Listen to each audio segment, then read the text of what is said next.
The emergency room had seen bad nights before. This was not a bad night. This was the kind of night that ends careers, breaks people, and leaves scars that don't show up on any chart. A soldier arrived with his chest half destroyed, bleeding from wounds that should have killed him 3 times over, and every doctor in that trauma bay stood frozen like they'd never seen real damage before. Every doctor except the nurse they'd spent 6 months making miserable.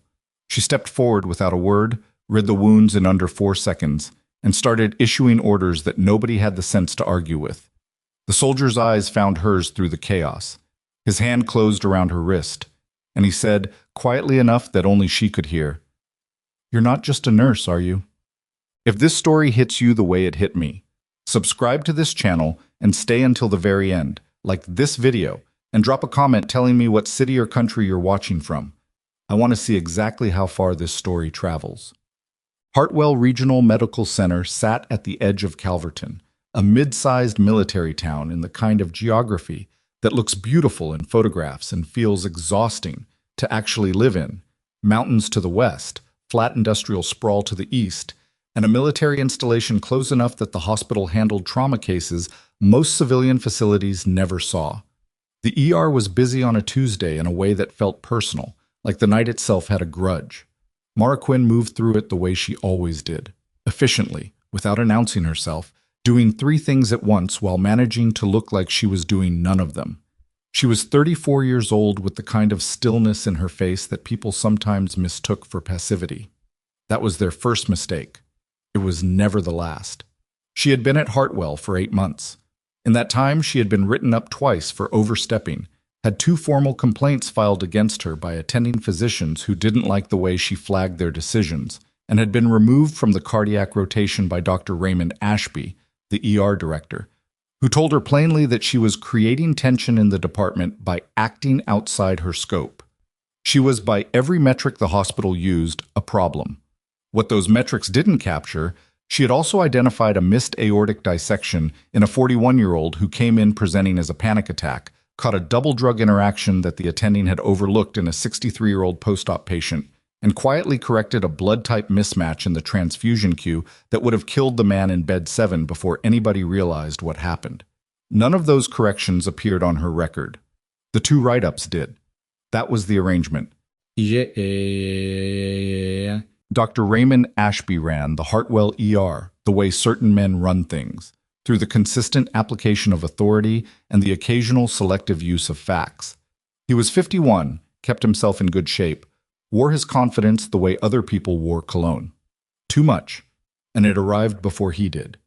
He had a medical degree from a school that he mentioned within the first 10 minutes of meeting someone, a collection of commendations on his office wall, and a staff that had learned over 4 years of working under him that there were 2 categories of correct, what was actually correct and what Ashby said. Those 2 categories did not always overlap. He didn't dislike Quinn specifically. He disliked what she represented, which was the quiet, persistent suggestion that he might not be the most competent person in the room. That particular suggestion was not something Raymond Ashby had any patience for. "She flagged my intubation depth again," he'd said to his charge nurse, Donna Oates, 2 weeks earlier. "3rd time. You know what that is? That's insubordination dressed up as clinical concern." Donna, who had been a nurse for 22 years and recognized genuine clinical concern when she saw it, said nothing. That was also the arrangement. The shift that changed everything started at 6:48 p.m. Mara was finishing a chart at the workstation near Trauma Bay 2 when the radio traffic picked up. The kind of rapid, clipped exchange between paramedics and dispatch that meant something serious was inbound. She didn't stop charting, but she listened. "Hartwell, we have a 37-year-old male, military ID confirmed, GSW to the right chest and upper left abdomen, BP 70 over palp, tachy at 140, GCS 14. We've got 2 large bore IVs running wide open. He's been down approximately 19 minutes field time." She set down her pen. 19 minutes of hemodynamic instability with that BP and heart rate, GSW to the chest and abdomen. Not a through and through. The paramedic hadn't mentioned an exit wound, which meant retained ballistic injury. The abdomen was the time bomb. Solid organs with vascular compromise, internal bleeding she couldn't quantify from here, but could estimate based on mechanism and the numbers coming over the radio. She was already calculating. The trauma bay doors burst open 4 minutes later, and Mara had the bay prepped, IV lines confirmed, the O-neg blood out of the emergency supply and running, ultrasound machine positioned, the crash cart unlocked. She had done it quietly, without announcement, without asking permission. Dr. Ashby came through the doors behind the gurney with 2 residents flanking him, and he saw the setup and his jaw tightened in a way that had nothing to do with the patient on the table. The man on the gurney was built, 6'2", maybe 6'3", broad across the shoulders with the kind of muscle mass that came from something more disciplined than a gym membership. It was in civilian clothes, but there was military issue gear still on him, partially cut away by the paramedics. His face was pale and tight with the particular concentration of someone who is using everything they have just to stay conscious. There was a tactical tourniquet on his left thigh that the paramedics had applied. A secondary injury, not the primary one, but someone had been thorough. His name, per the ID the paramedics had managed to get from his wallet, was Marcus Delaney. Get me a chest X-ray and CT of the abdomen, CBC, BMP, coag panel, Ashby started. He can't make it to CT, Mara said. The room did that thing it did when she spoke, a fractional pause, like a skipped beat. She didn't look at Ashby when she said it. She was looking at Delaney. Excuse me? Ashby's voice had the tone of a man who had rehearsed this response enough times that it was almost automatic. His pressure's dropping. He won't tolerate the movement, and if there's solid organ injury, which there is, we're going to lose him in the hallway on the way to imaging. She moved to the ultrasound machine. Fast exam first, right here. Then we make a decision. I'll decide what we... Do it, Delaney said from the gurney. His voice was rougher than gravel and quieter than it should have been for a man his size. She's right. The room went very still. Ashby's face did something complicated. A beat of silence. Then, because the alternative was arguing with a critically injured patient in front of 2 residents and 3 nurses, he stepped back. Mara ran the fast exam, the rapid bedside ultrasound that could identify free fluid in the abdomen, and what it showed her confirmed what she'd already suspected. Free fluid in Morrison's pouch, free fluid in the splenorenal space. Significant. The spleen was compromised, possibly the left lobe of the liver, and the bleeding was active. He needs the OR, she said. Now. Not in 10 minutes. Now. Call vascular in general, get an OR suite open, and page whoever's on trauma call. You do not give orders in my... His pressure just dropped to 62. This from one of the residents, a second-year named Callum Reese, who was watching the monitor with the focused alarm of someone who was new enough to still be scared by the numbers. Dr. Ashby, I can see the monitor, Reese. But he was already moving, because whatever else Raymond Ashby was, he wasn't going to let a patient die in his ER over a power struggle. He called for the OR. He paged the trauma surgeon. He gave the orders Mara had laid out 30 seconds earlier as though they were his own. He didn't look at her once. She didn't care. She was already at Delaney's side, adjusting the pressure dressing on his chest wound, talking to him in a low, steady voice. Not the kind of reassuring patter that nurses use to calm frightened people, but something more specific, more direct. Stay with me, she said. Keep your eyes open. Tell me your unit. It was an odd thing to say. The resident, Callum Reese, noticed it. He didn't understand it yet. Delaney looked up at her, his eyes, gray, sharp even through the blood loss, focused on her face. Bravo 3, he said. You know what that means. I know exactly what it means, she said. So you know what that means for you. You don't check out. You understand? Something moved across his face. Not fear, not confusion, recognition. Copy that, he said. They moved him to OR2 in under 4 minutes. Mara handed off to the trauma surgeon, Dr. Felicia Park, who arrived at a controlled sprint and took one look at the fast results Mara held out to her and said, Good call on skipping CT. No qualifier, no hedge, just the assessment. Mara nodded once and stepped back. She walked back to the ER. She finished her chart. She took a blood pressure on an elderly man in bed 3 who was waiting for cardiology consult. She restocked the supply cart near the nursing station. She did all of it while waiting for the other shoe to drop. It dropped 11 minutes later. Raymond Ashby's office was glass-walled, a design choice he had championed when the department was renovated 2 years ago because he believed in transparency. What he meant, practically, was that he could see the floor and the floor could see him. Visibility as a management tool. When he called Mara into his office, she could count 3 nurses and 1 resident watching through the glass as she sat down. Ashby didn't sit. He stood behind his desk with his hands flat on the surface, which was the posture of a man who had decided on the outcome before the conversation began. "You overrode my clinical assessment in front of my staff," he said. "I provided a clinical recommendation. You told my resident what to do. You told my patient that I was wrong. I told the patient what I assessed. He agreed." "He agreed." Ashby repeated it like it was absurd. "He's a trauma patient, Quinn. He was in hemorrhagic shock. His agreement kept him alive long enough for the OR team to stop the bleeding," Mara said. She kept her voice level. Not cold. She wasn't trying for cold. She was trying for accurate. "If we'd taken him to CT first, he would have arrested in the scanner. You don't know that." "The trauma surgeon agreed with my assessment." "Dr. Park is not your supervisor." "No," Mara said. "You are." The acknowledgement seemed to throw him for just a moment. He'd expected more pushback, she could tell. He recalibrated. "I've been lenient with you," he said, "because your technical skills are adequate and because replacing staff mid-cycle is a process I'd rather avoid. But this is the 4th time in 2 months that you've undermined my authority in front of the team, and I'm not going to continue absorbing that. I flagged clinical concerns through appropriate channels, and you've made me look incompetent in front of residents and patients." He said it cleanly, without embarrassment, like a man who had decided honesty was a weapon he could afford to use. "That's what it is, whatever you call it." Mara looked at him. "Is the patient alive?" Ashby's jaw tightened. "Yes," she said, answering herself. "He is, because somebody caught the right thing at the right time." She stood up. "Write it up however you need to. I'll wait." She was at the door when he spoke again. "You're off the trauma rotation, effective tonight. You'll be reassigned to the general medical floor starting tomorrow morning." She didn't stop walking. "You're welcome to file a grievance," he added. She let the door close behind her. The medical floor was quieter. That was what people said about it, quieter. The way they said safer when they meant lesser. Mara had been up here for 3 days when the shift happened. She was checking medication dosages at the nursing station on the 4th floor. When Donna Oates, the charge nurse from the ER, who had been working at Hartwell long enough to have opinions she kept private, appeared at the elevator, slightly out of breath. "He's asking for you," Donna said. Mara looked up. "Who is?" "The soldier, Delaney. He's out of the ICU.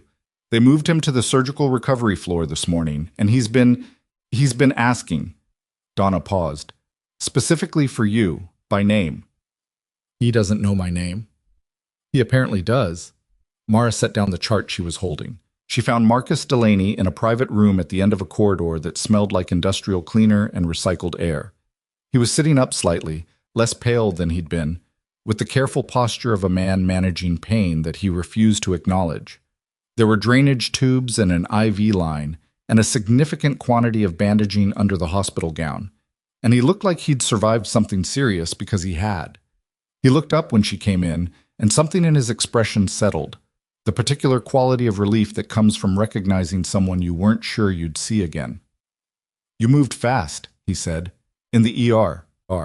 Standard protocol." "No, it wasn't." He said it without heat. Just a correction. "I've been in enough trauma environments to know what standard protocol looks like. What you did wasn't standard." He paused. "The fast exam before CT, the OR call, the way you talked to me." He watched her. "Where'd you train?" "Nursing school. University of..." "Before that." The room was very quiet. Mara stood near the door with her hands loose at her sides. She recognized the shape of this moment. She'd seen it before, in different rooms, in different contexts, always with the same particular feeling of something sealed beginning to open. "You should rest," she said. "Mara Quinn," he said. "That's a civilian name. But the way you looked at my tourniquet when they brought me in, you checked the placement, not the wound. The tourniquet placement first. That's not something they teach in nursing school." She said nothing. "Bravo 3, he said. "You know what that is?" "I watched your face when I said it." "Get some sleep, Mr. Delaney." "Marcus." He shifted against the pillows. and the effort cost him something he didn't show on his face. Do you remember a village outside Mahad Province? 2017. Night operation. 3 vehicles compromised, 6 men down. The medic who came in on the extraction bird and spent 4 hours in a shot-up building keeping 3 of my guys alive until evac was possible. He stopped. I remember the medic. I didn't know the name until recently. The silence stretched. You're wrong, Mara said. I'm not. He met her eyes. And the people looking for you, because they are looking, they're going to reach the same conclusion pretty quickly. She looked at him for a long moment. His face was steady, certain, and something else. Something that might have been gratitude if gratitude looked like absolute conviction. I'm just a nurse, she said. Okay, he said. She left the room. She walked back to the elevator, pressed the button, waited. The doors opened. She stepped in, turned, and watched the corridor as the doors closed. Her face was still, her hands were steady, but her mind was already moving very fast. The next 12 hours were routine, on the surface.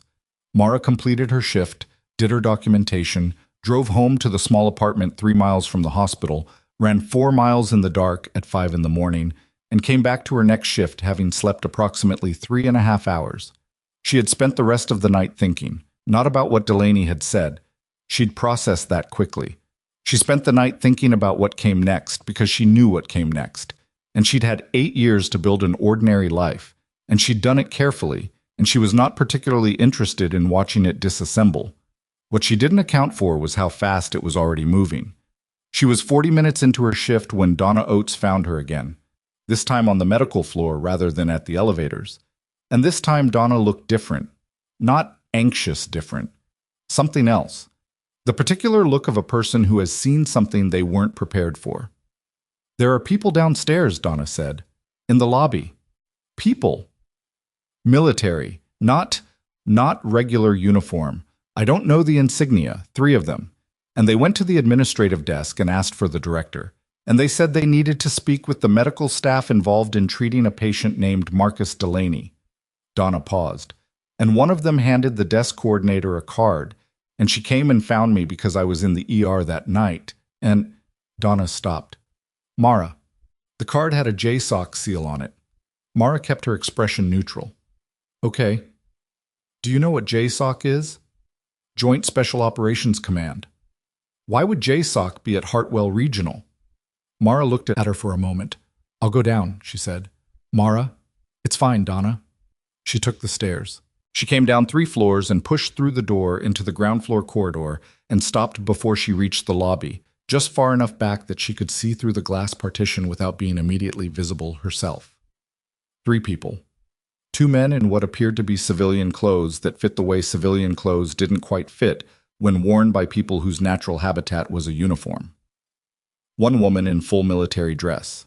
Navy, from the insignia. A commander, from the rank.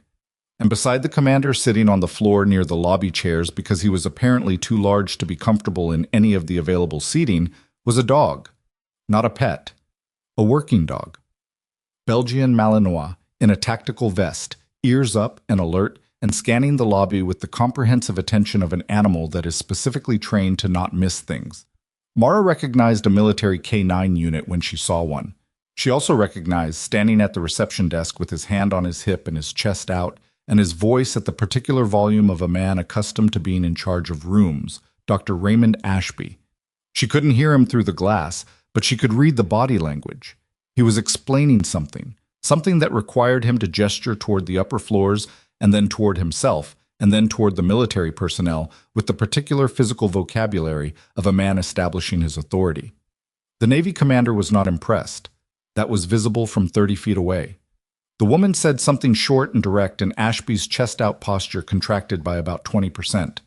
Mara watched for another moment. Then she pushed through the glass door and walked into the lobby. She saw the commander see her before Ashby did. The man's eyes, experienced, assessing, tracked to her the moment she came through the door, and something in his recognition shifted. Not surprise, more like confirmation. The K9 lifted its head. Dr. Ashby, Mara said, because it was easier to start there. Ashby turned. His expression went through 3 things quickly. Surprise, irritation, and then the particular set of calculation that she'd learned to recognize over 8 months of watching him decide how to use situations to his advantage. Quinn, this doesn't concern you. Go back to Commander Walsh. The Navy commander spoke over him, directly to Mara. I'm Commander Julia Walsh, Naval Special Warfare. This is Lieutenant Erickson, and this is Sergeant Briggs and his partner, Colt.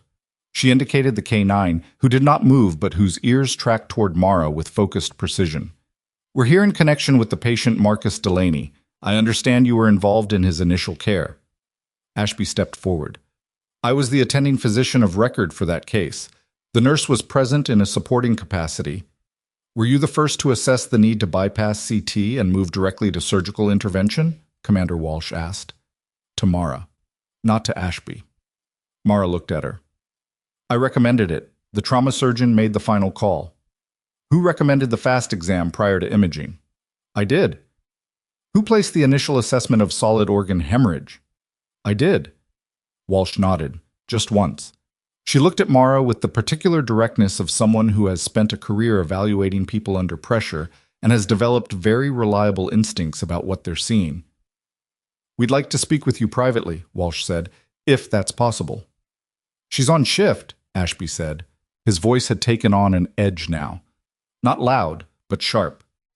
She has patient responsibilities, and this hospital operates under Dr. Ashby. Walsh turned to him with the measured patience of someone who is choosing courtesy because they don't need to choose otherwise. We'll require approximately 40 minutes. If there's a staffing concern, I'd recommend you address it. We'll be in whatever room you can provide. It was not a request. Ashby looked at her. He looked at the two men flanking her. He looked at the K-9, which looked back at him with the unblinking, perfectly calm assessment of an animal that has been trained in situations dramatically more serious than this one. He didn't say anything else. Mara followed Commander Walsh toward the conference room near the administrative wing, and as she walked past the reception desk, she caught a glimpse of Donna Oates at the edge of the corridor, watching. She didn't stop. She didn't look back. But she could feel the shape of the thing that was about to happen, the way you can feel a storm before it arrives. Not in the sky yet, but in the air, in the pressure, in some animal awareness of change that no amount of careful, ordinary living had ever quite quieted in her. She had spent 8 years being no one. She'd been good at it. She had a feeling the 8 years were over. The conference room was small and smelled like stale coffee. Walsh closed the door herself, and the two men took positions near the walls that were not threatening, but were not casual either. The dog sat between Walsh and Mara and looked at nothing and everything at once. Walsh set a folder on the table. She didn't open it. I'm going to be direct with you, she said, because I think you'd prefer that. I would, Mara said. Marcus Delaney told us who he believed you were before we ran the confirmation. We ran the confirmation this morning. Walsh's voice was even, completely measured, but there was something underneath it, something that was not quite formal. The fingerprints from your nursing license application matched service records. The records were archived under a different protocol, which is why they didn't surface through standard background checks when you took this position. She paused. You were thorough. Mara said nothing. Specialist First Class Mara Quinn, Walsh said, previously attached to the 75th Special Operations Medical Battalion on rotation with multi-agency rescue coordination. 3 confirmed extractions under hostile fire. The Mahad Province operation in 2017.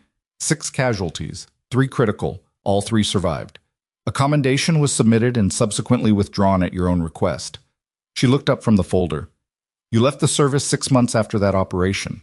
Medical discharge, listed as voluntary transition, no forwarding contact. The room was very quiet. I left, Mara said. That's accurate. Why? She considered the question. Lots of reasons. Would you like to be more specific? Not particularly. She kept her voice even, not defensive, just clear. I made a decision. It was my decision to make. Walsh studied her for a moment. Then, unexpectedly, the corner of her mouth moved. Not quite a smile. Something more complicated than that. Delaney's alive because you made the right call in under 4 minutes with a patient you'd never seen before, Walsh said, with an ER director blocking you in a trauma bay that wasn't prepped when the patient arrived. Because you prepped it, without being asked, before the ambulance came in. We spoke with the paramedics. We spoke with Dr. Park. She's the one who operated. She told us the fast results you produced were textbook precise, and that your clinical assessment saved her approximately 8 minutes of diagnostic time. In that context, 8 minutes was the difference between a controlled surgical approach and a crash laparotomy. Walsh paused. She said she hadn't seen that kind of bedside assessment from anyone outside a level 1 trauma center, and she's worked in 3 of them. Mara looked at the folder on the table. Dr. Ashby is going to file a formal complaint about today. Yes, Walsh said. He might. He's been building a case to remove me from this facility for 4 months. Walsh's eyes steadied. I know. We're aware of Dr. Ashby's complaints. We're also aware of several other things about Dr. Ashby's department. She let that sit for a moment, deliberate and precise. That's a separate conversation. Mara looked at her. Something in that last sentence landed with a weight that Walsh clearly intended it to carry. What are you here for? Mara asked. Walsh clasped her hands on the table. The dog shifted slightly, settling. We're here because Marcus Delaney is a critical asset whose survival is not incidental, Walsh said. And because the person who kept him alive under those conditions is someone we've been looking for, not to compel anything, not to pull you back into something you left, but because we need to understand who you are now and what you're doing here, and whether what happened in that trauma bay 3 days ago is something you're prepared to stand behind. Mara was quiet for a long moment. Someone told this hospital's administration about my service record, she said, before today. That's the only way Ashby could have structured his complaint in the way he did, framing my clinical interventions as aggression rather than advocacy. He knew I had a background I wasn't advertising. Walsh's expression didn't change, but she didn't deny it either. You think it was him? Mara asked. I think, Walsh said carefully, that there are things happening in this department that go beyond a personality conflict between a director and a nurse. And I think that if you've been in this hospital for 8 months watching what you've been watching, you already know that. Mara looked at her across the table. The dog looked at Mara. And somewhere on the floor above them, Raymond Ashby was in his glass-walled office, making a phone call that he believed would solve his problem before anyone could ask the wrong questions. He didn't know that someone had already started asking them. He didn't know that the woman he'd spent 8 months underestimating had kept records, had paid attention, had documented things quietly, carefully, with the precision of someone trained to operate in environments where details were the difference between surviving and not.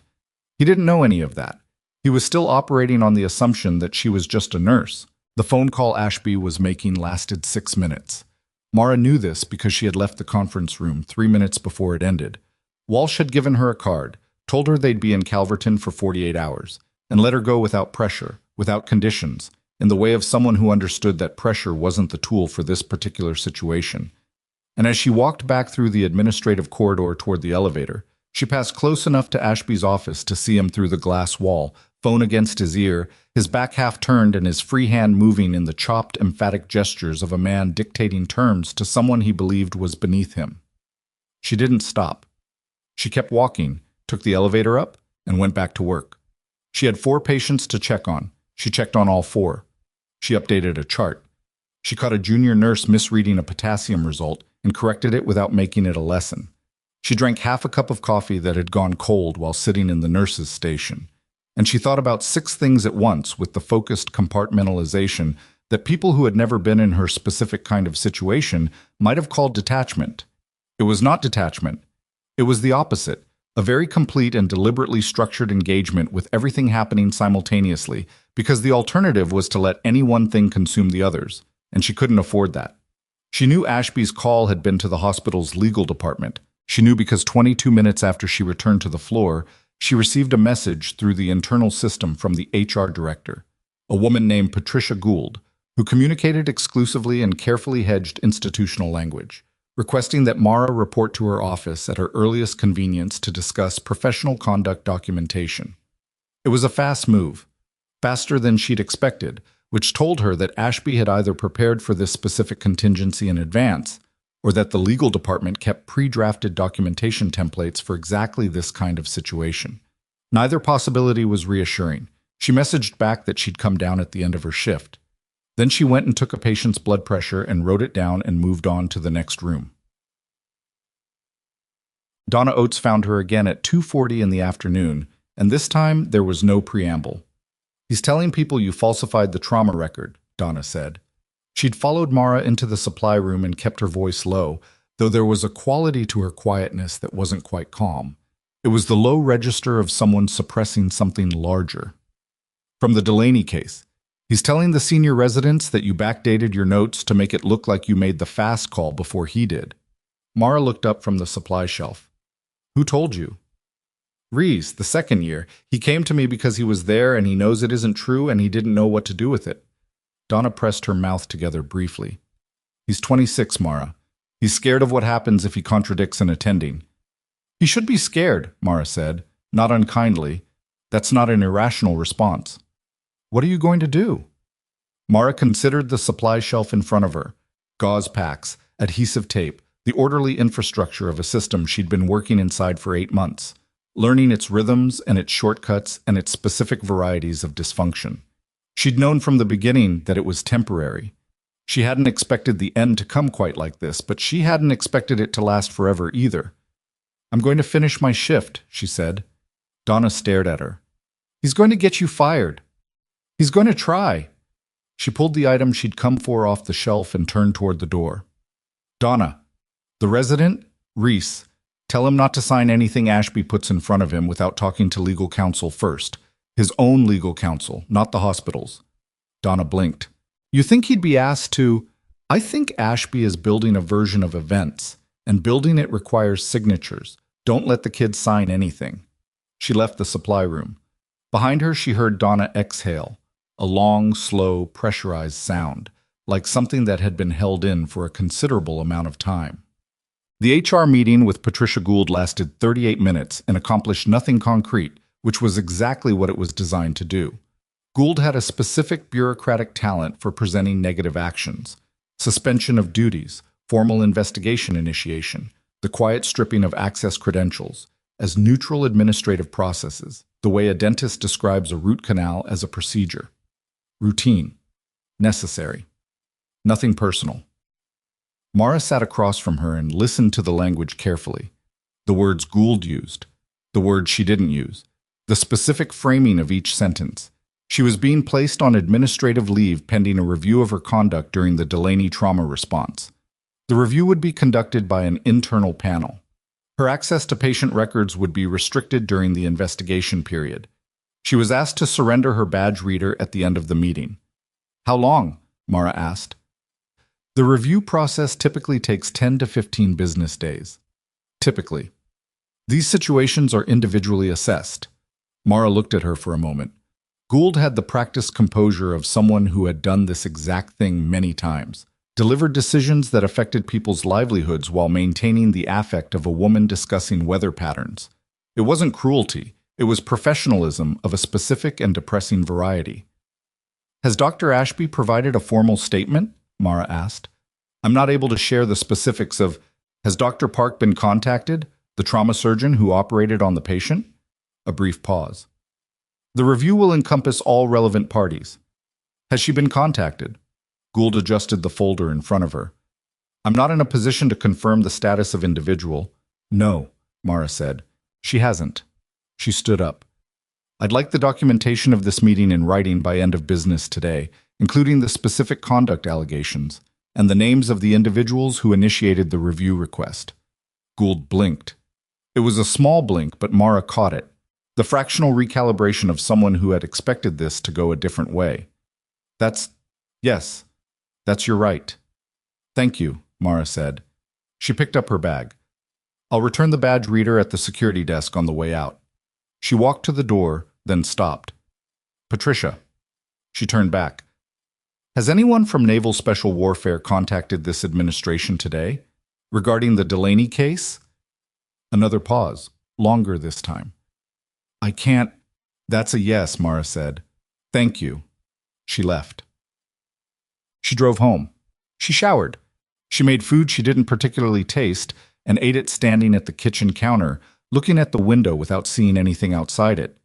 Then she sat down at her kitchen table, a small, functional table she'd bought secondhand when she moved in, because buying new furniture had felt, at the time, like a kind of presumption. And she opened her laptop. She had a folder, not on the laptop. The laptop was for work that didn't require a paper trail. The folder was physical, stored in a waterproof sleeve inside a locked box under the bathroom sink, because she had a particular sense of irony and a legitimate appreciation for the obvious hiding place being, statistically, one of the better ones. She retrieved it, brought it to the table, and opened it. 8 months of documentation. Not dramatic. She wasn't the type to be dramatic about record keeping, which was the whole point. Dates, times, patient identifiers in compliance with privacy regulations, and the specific clinical decisions she had flagged, been overruled on, or been explicitly prevented from pursuing. Cross-referenced against outcomes. Because outcomes were the thing that didn't lie. Not like people could lie. Not like records could be retroactively adjusted if you knew which ones to watch. The missed aortic dissection, the blood type mismatch in the transfusion queue. 11 instances of documentation irregularities she'd caught in post-event chart review. 3 cases where patients had experienced adverse events that corresponded to clinical decisions made against nursing staff recommendations. Against her recommendations specifically in 2 of those 3 cases. She wasn't a lawyer, she wasn't an investigator, but she'd grown up understanding what evidence was. Not in the legal sense, in the practical sense. The kind of understanding that came from environments where the difference between what actually happened and what the official record said had immediate physical consequences. She knew what she had. She knew what it meant. She'd just been, for 8 months, very carefully not deciding what to do with it. She thought about Walsh's last statement in the conference room. There are things happening in this department that go beyond a personality conflict. Walsh knew, or suspected, or had heard something from Delaney that had prompted them to look more closely at Hartwell's ER records, and what they'd found had brought a JSOC representative to a regional hospital in Calverton over what could have been classified as a standard trauma consult. It wasn't a standard trauma consult. It had never been that. Mara closed the folder. She looked at her phone on the table next to her left hand. Walsh's card. The number on it. She picked up the phone. She set it down. She picked it up again. She dialed. Walsh answered on the second ring. "I have documentation," Mara said. 8 months of it. Clinical irregularities, outcome correlations, and what I believe are falsified entries in at least 6 patient records. Some of the irregularities may rise to a level that goes beyond administrative misconduct. A brief silence. "Are you in a secure location?" Mara looked around her kitchen, the window, the table, the folder. "I'm at home." "Can you come to us tonight? We're at the Calverton Harbor Inn, 3rd floor." "Yes." "Bring the documentation." Walsh paused. "Ms. Quinn, this wasn't a small thing you did in that trauma bay. I want you to know that. Whatever you think it was, whatever Ashby is trying to make it into, it wasn't small." Mara looked at the folder. "Marcus Delaney is alive." "Yes, among other things." She didn't know what that meant yet. She let it go for the moment. "I'll be there in an hour." She ended the call. She sat for exactly 45 seconds. Then she put the folder in a bag, put on her jacket, and left. The Calverton Harbor Inn was the kind of establishment that described itself as historic, and meant it, in the sense that nothing had been significantly renovated since approximately 1987. The lobby smelled like carpet shampoo and old wood, and the elevator moved with a meditative slowness that suggested it was doing its best. Walsh opened the door to room 312 before Mara knocked, which meant there was someone watching the hallway, which Mara registered without comment. Inside, Lieutenant Erickson was at a table covered in what appeared to be printed documents and a laptop. The K9, Colt, was in the corner on what appeared to be a portable mat, watching the door with the engaged stillness of a dog who did not consider himself off duty. She laid out the folder on the table and walked them through it methodically. She was not nervous. She was past nervous, into something more functional than that. She explained what she'd observed, in what sequence, with what documentation, and she let the records speak in the flat, factual language that records spoke in when they were kept correctly. Walsh listened without interrupting. Erickson took notes. At one point, Erickson looked up from what he was writing and said, "This blood type case? Do you have the transfusion record?" "Copy of it, yes." He looked at Walsh. Walsh looked at the table. Then she looked at Mara. "We requested Hartwell's ER records for the past 18 months yesterday as part of the Delaney case inquiry. They complied because they legally had to. We've had 2 people going through them today. She paused deliberately. We found 6 additional patient records with documentation inconsistencies. 3 of them involve outcomes. The room was quiet for a moment. He's been covering errors, Mara said. We believe so, and covering them in a way that's systematic enough to suggest it's been going on for longer than 18 months. Walsh's voice remained measured, but there was something underneath it now, a controlled gravity. This is no longer a question of administrative misconduct or a professional dispute between a director and a nurse. This is a patient safety issue with potential criminal dimensions, and it's now part of an active inquiry. Mara absorbed this. The administrative leave, we're aware of it. We made contact with Hartwell's administration this afternoon. Walsh paused, and something in her expression indicated that the contact had not gone entirely smoothly. Firm about the nature of our interest in the facility and in the individuals involved. Ashby knows you're looking at him. He knows something is happening. Whether he understands the full scope, probably not yet. Mara thought about the phone call she'd watched him make through the glass wall, the emphatic hand, the turned back. She thought about a man who had spent 4 years running a department in which no one adequately challenged him and who had begun to believe the way people believe things when no one corrected them long enough. That being unchallenged meant being unchallengeable. He'll destroy what he can tonight, she said. Records he thinks are at risk. Documentation he can't revise cleanly. She looked at Walsh. How much do you already have secured? Walsh looked at Erickson. Erickson looked at Mara with something that might have been reassessment.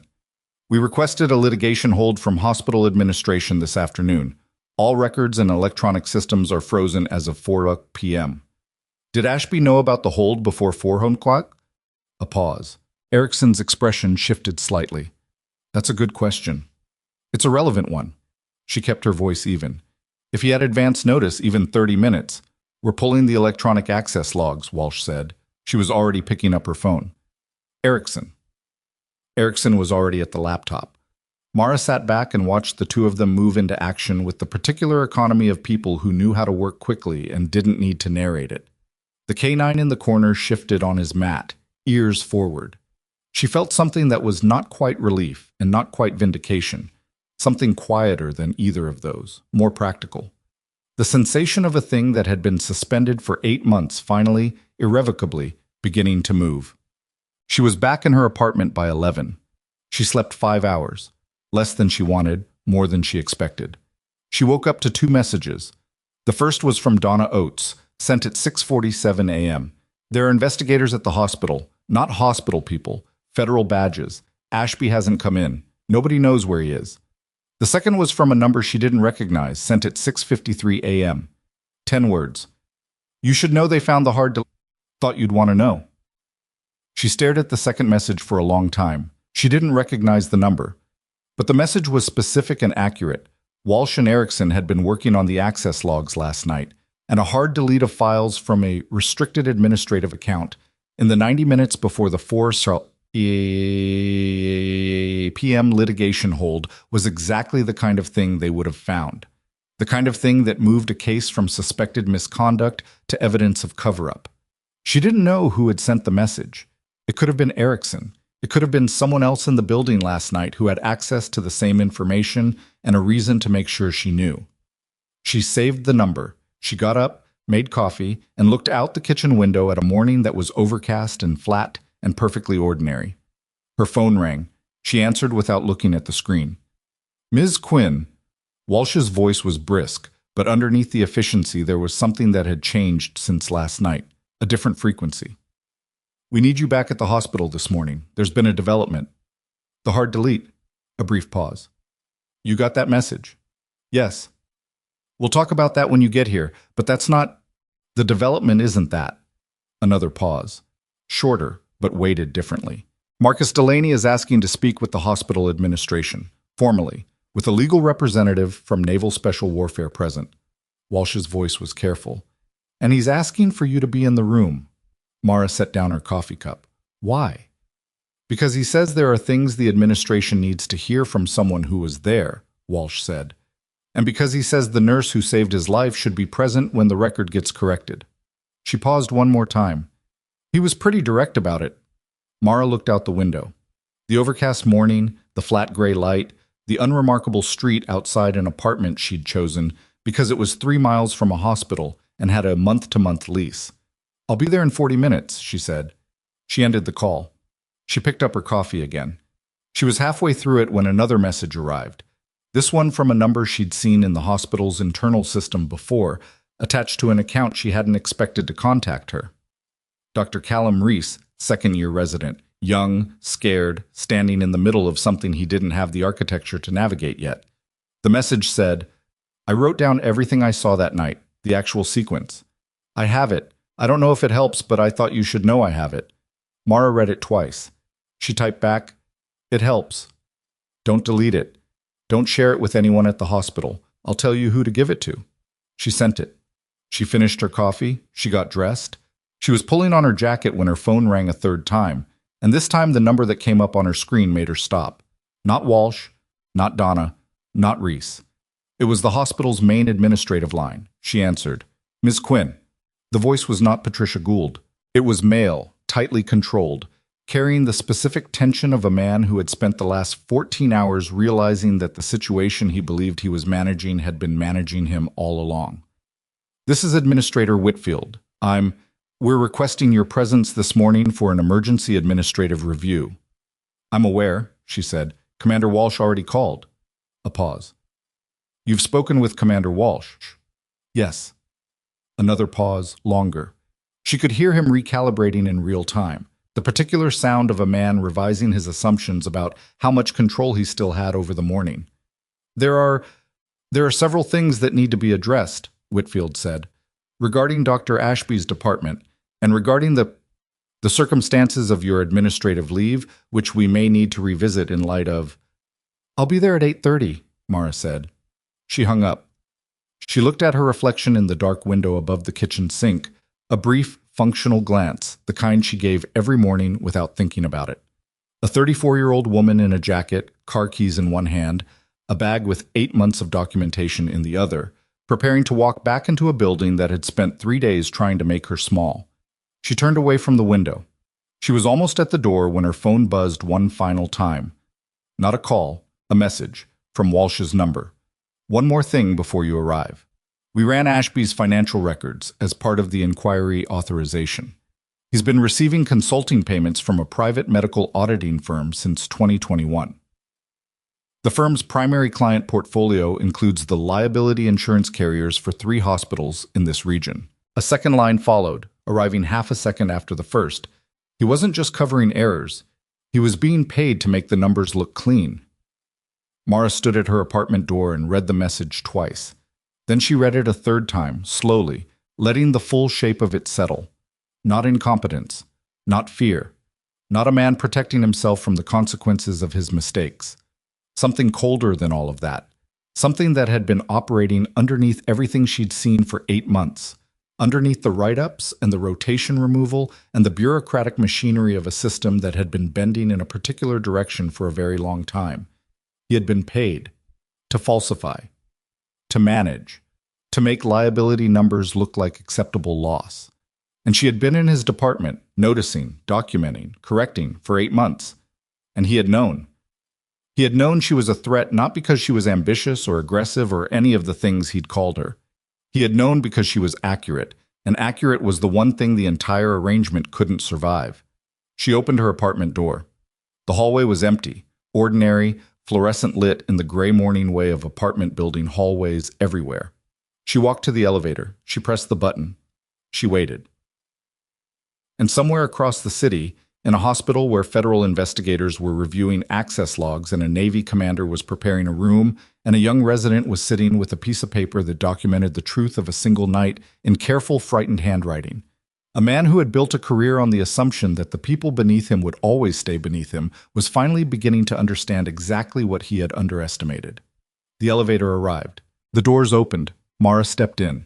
The elevator reached the ground floor at 7:44 a.m., and Mara walked to her car in the apartment complex lot with the particular focus of someone who has finished deciding and is now simply moving. The drive to Hartwell took 23 minutes. She took the long route, not to avoid anything, but because the longer route had fewer traffic signals and she needed the uninterrupted time to think without stopping. She ran through the sequence in her head the way she used to run pre-mission briefings, stripping each element to its essential facts and placing it in order.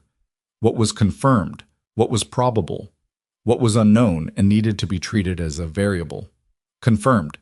Ashby had been receiving payments from an entity with financial interests in liability suppression. Walsh had documentation. That documentation would form the spine of whatever inquiry followed. Confirmed. The electronic access logs showed a hard delete of files from a restricted account in the window before the litigation hold. Someone in the hospital, almost certainly Ashby, or someone acting on his instruction, had attempted to destroy records. The attempt had occurred after the litigation hold was announced, which made it obstruction. Probable. Ashby had not come in this morning. Whether he was aware of the full scope of what Walsh's team had uncovered, or whether he was simply running on instinct and the instinct was to disappear, she didn't know. Either way, his absence was its own kind of statement. Unknown how far this went.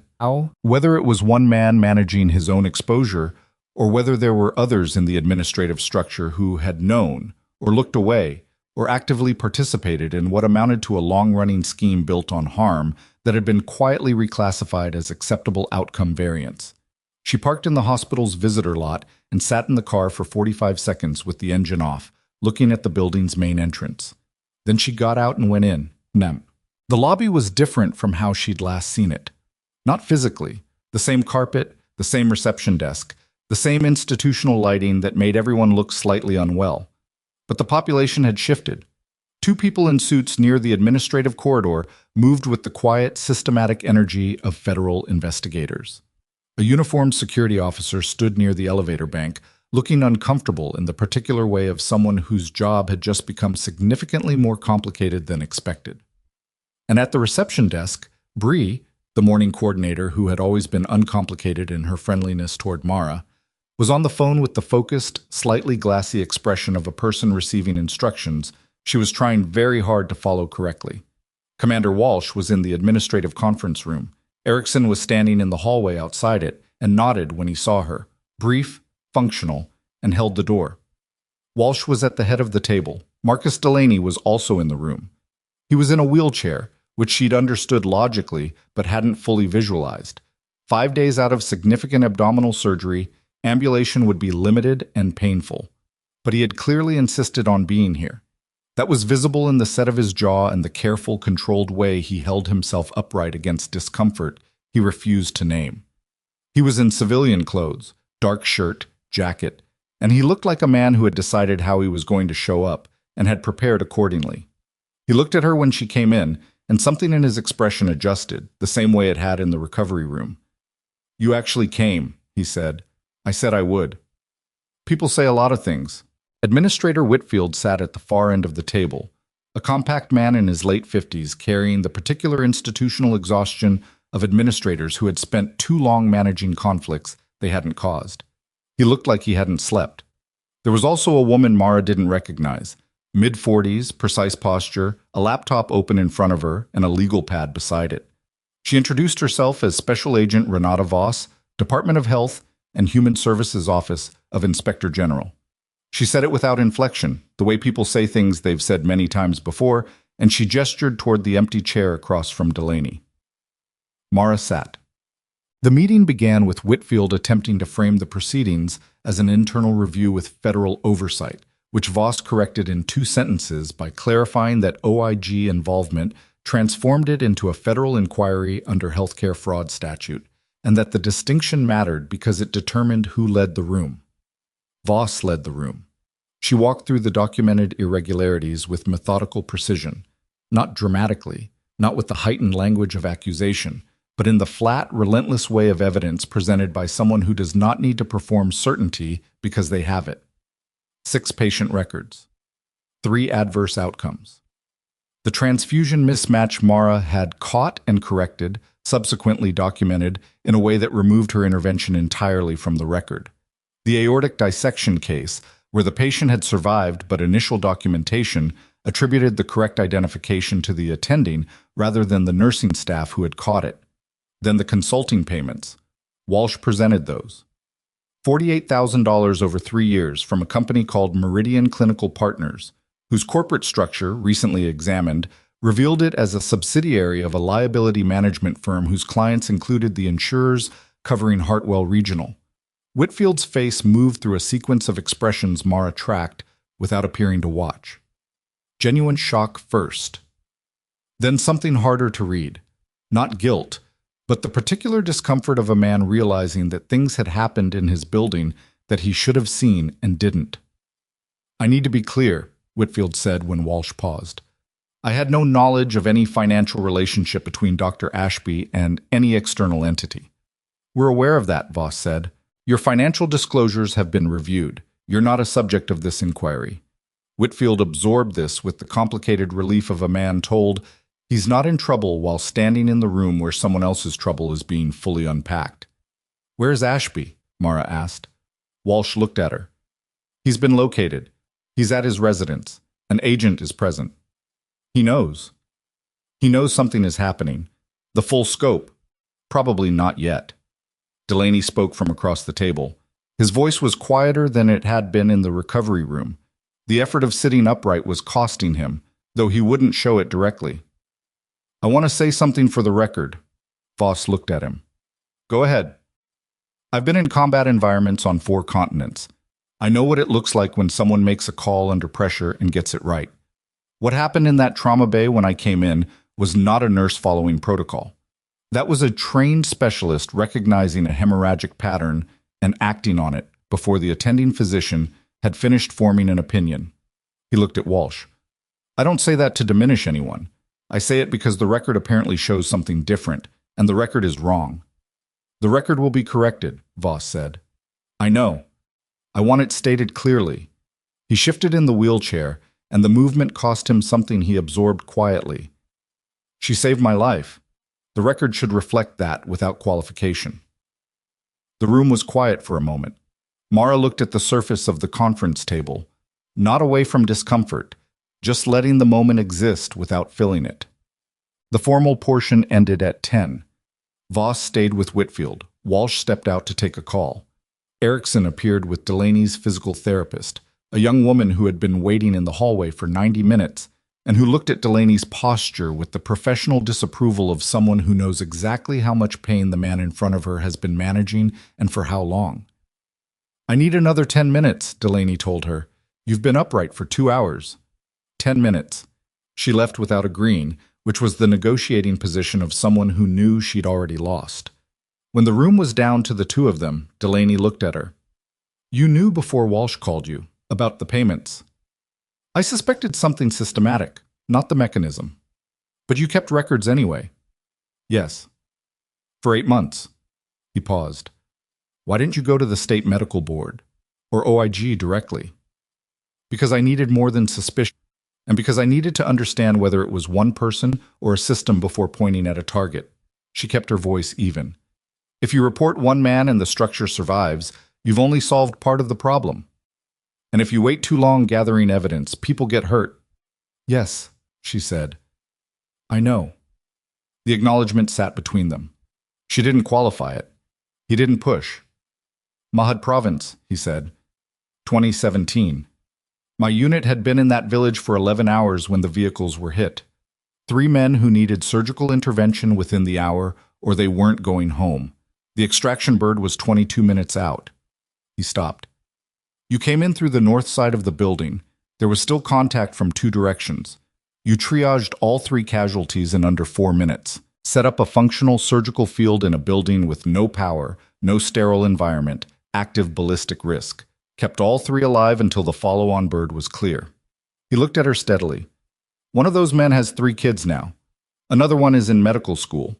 He decided he wanted to be a doctor after watching what you did that night." Mara said nothing. "I never knew your name," Delaney said. "The record showed voluntary transition 3 months after Mahad. No forwarding contact, gone." A pause. "I've been looking for a long time." "You found someone else," Mara said. "In that trauma bay. Not the same person." "Close enough. I'm a nurse. I work in a hospital. That's what I am now." "Okay," he said. The same word as before, the same tone. Not agreement, not argument. Something more like patience. His therapist reappeared. He turned toward her, then looked back at Mara one more time. Whatever happens next, the hearings, the inquiry, you'll be asked to give a formal statement about what you witnessed here, about your clinical observations. He held her gaze. Don't minimize it. The people in that folder you've been carrying deserve the full version. She looked at him for a moment.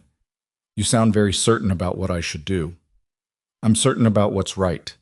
He said it without apology. I know you've spent years being careful about not being visible. I'm not telling you it's easy. The therapist made a sound in the doorway. He started to move the wheelchair. One more thing. Reese, the resident.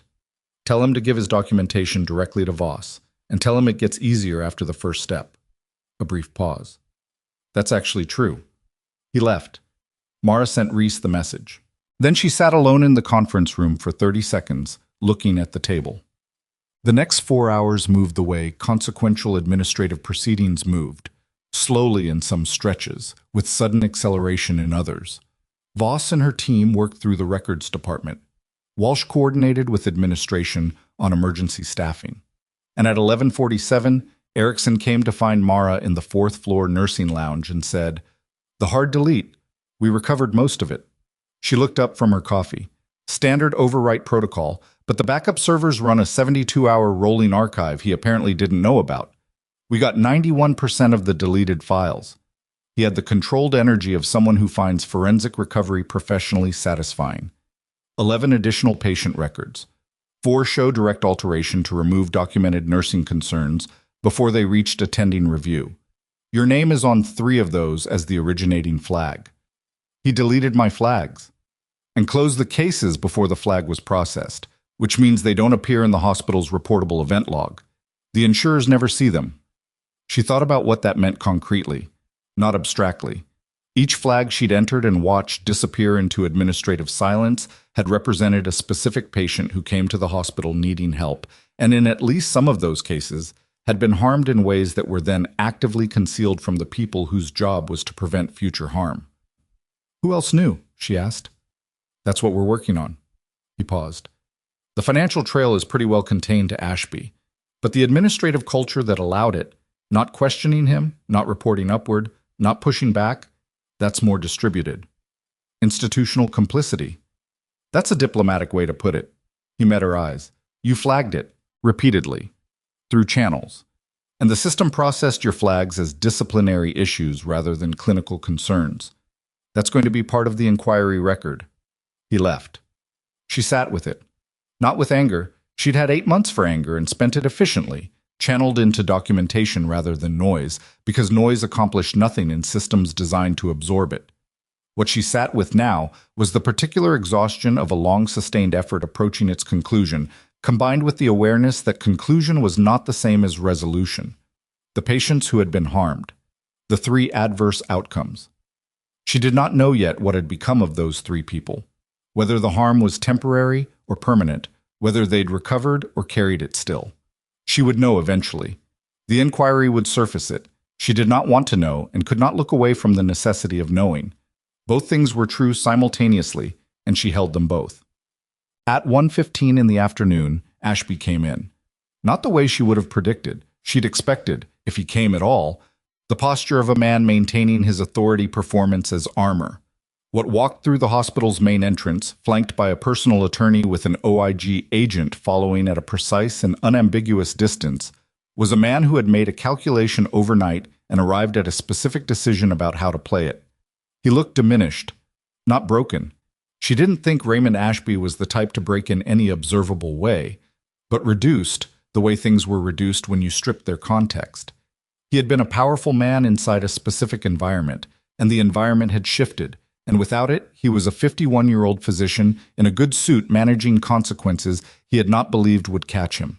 She watched from the 4th-floor nursing station. He did not look up.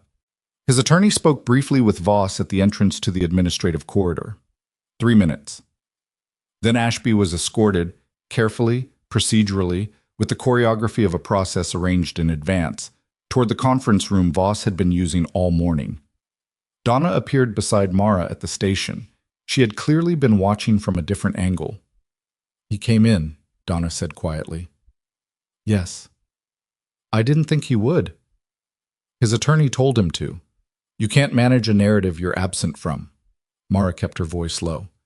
He's going to try to minimize his role, frame the payments as legitimate consulting, argue the record alterations were administrative corrections, not intentional falsification. A pause. Will it work? No. But he doesn't know the full scope of what they've recovered yet. Donna was quiet for a moment, watching the conference room door from a distance. Then, Mara, the staff down there in the ER, most of them didn't know what he was doing. They went along. They didn't ask questions. I know. Does that make them responsible? Mara thought about it honestly, because Donna was asking honestly, and deserved that. It makes them part of a system that produced harm. Whether it makes them legally or individually responsible depends on what they knew and when. But, she paused, complicity isn't always active. Sometimes it's just the choice not to look too closely. That choice has a cost too. It just usually gets paid by someone else. Donna absorbed this. She looked tired in the way of someone processing not just information but implication, the backward-looking realization of what proximity to this had made her part of, even without knowledge, even without intention. They stood in silence for a moment. Then Donna said quietly, "You have 3 kids and a mortgage, and you work in a department run by a man who ended careers when it suited him. That's not an excuse." "No," Mara agreed. "It's not. But it's a reason. They're different things." Donna nodded. Once, slow, the nod of someone filing something away in a permanent place. The afternoon ground forward. At 2:30, Voss requested Mara's formal statement, not the documentation she'd already provided, but a recorded verbal account, methodical and specific, covering every clinical incident she had flagged, every instance of record alteration she had subsequently identified, every conversation with Ashby that was relevant to the pattern of conduct under investigation. It took 2 hours and 20 minutes. She spoke the way she had been trained to speak in high-stakes debriefs, clearly, sequentially, without embellishment, without the softening qualifications that people sometimes inserted to make themselves sound less certain than they were. She was certain. She had documentation. She cited it by date, by patient identifier, by the specific discrepancy between what she had observed and what the record subsequently showed. At one point, partway through her account of the Delaney trauma response, Voss paused the recording and said, "I want to confirm something. At the time you assessed the need for direct OR transfer, you had been informed by Dr. Ashby that you were being removed from the trauma rotation." "I'd been informed of the rotation change approximately 72 hours earlier, yes." "And you proceeded anyway?" "The patient was hemorrhaging." Voss looked at her for a moment across the recorder. "I just wanted that in the record," she said, and restarted the recording. When it was done, Mara walked out into the corridor and stood near the window at the end of the hallway. The late afternoon light was coming in at an angle that turned the linoleum floor into something almost warm, which was not something she had noticed before in 8 months of walking these floors. She stood there for a full minute, not thinking about anything in particular, just letting her nervous system register that the effort of the last 3 hours had concluded. Then her phone rang. Walsh. "We have a problem," Walsh said. Mara turned from the window. "What happened?" "Ashby's attorney submitted a formal counter-allegation 20 minutes ago, targeting you specifically." Walsh's voice was controlled but moving faster than usual. "He's alleging that your interventions in the Delaney case constituted unauthorized practice of medicine and that your service record, which he now apparently has access to, demonstrates a pattern of operating outside sanctioned boundaries in military contexts as well." A pause. "He's also alleging that your documentation was fabricated post hoc to build a false case against his client." Mara was quiet for a moment. "He got my service record. Redacted version, but enough. Someone provided it to his attorney." "When?" "The filing timestamp is 2:17 p.m. She thought about this. "He prepared that before he came in this morning." "Yes." "Which means he came in planning to cooperate on the surface while his attorney filed a preemptive counter on his behalf. 2-track strategy." She kept her voice steady. "He came in to see what we had." "That's what I think, yes." Walsh's pause had weight to it. "Mara, the counter-allegation creates a procedural complication. It doesn't change the evidentiary foundation, but it creates a basis for Ashby's attorney to argue that this inquiry is retaliatory, that you orchestrated a federal investigation to deflect from your own conduct violations. That's absurd. It's also potentially effective as a delay tactic. If the inquiry gets slowed by a counter-allegation review, the timeline extends. Evidence gets challenged. Witnesses get fatigued. Walsh paused. There's something else. The allegation about your service record, specifically your role in the Mahad operation. It characterizes certain decisions you made in the field as violations of medical protocol under emergency conditions. Mara said nothing. It's reaching, Walsh said. The characterization is deeply unfair and I believe it's factually incorrect.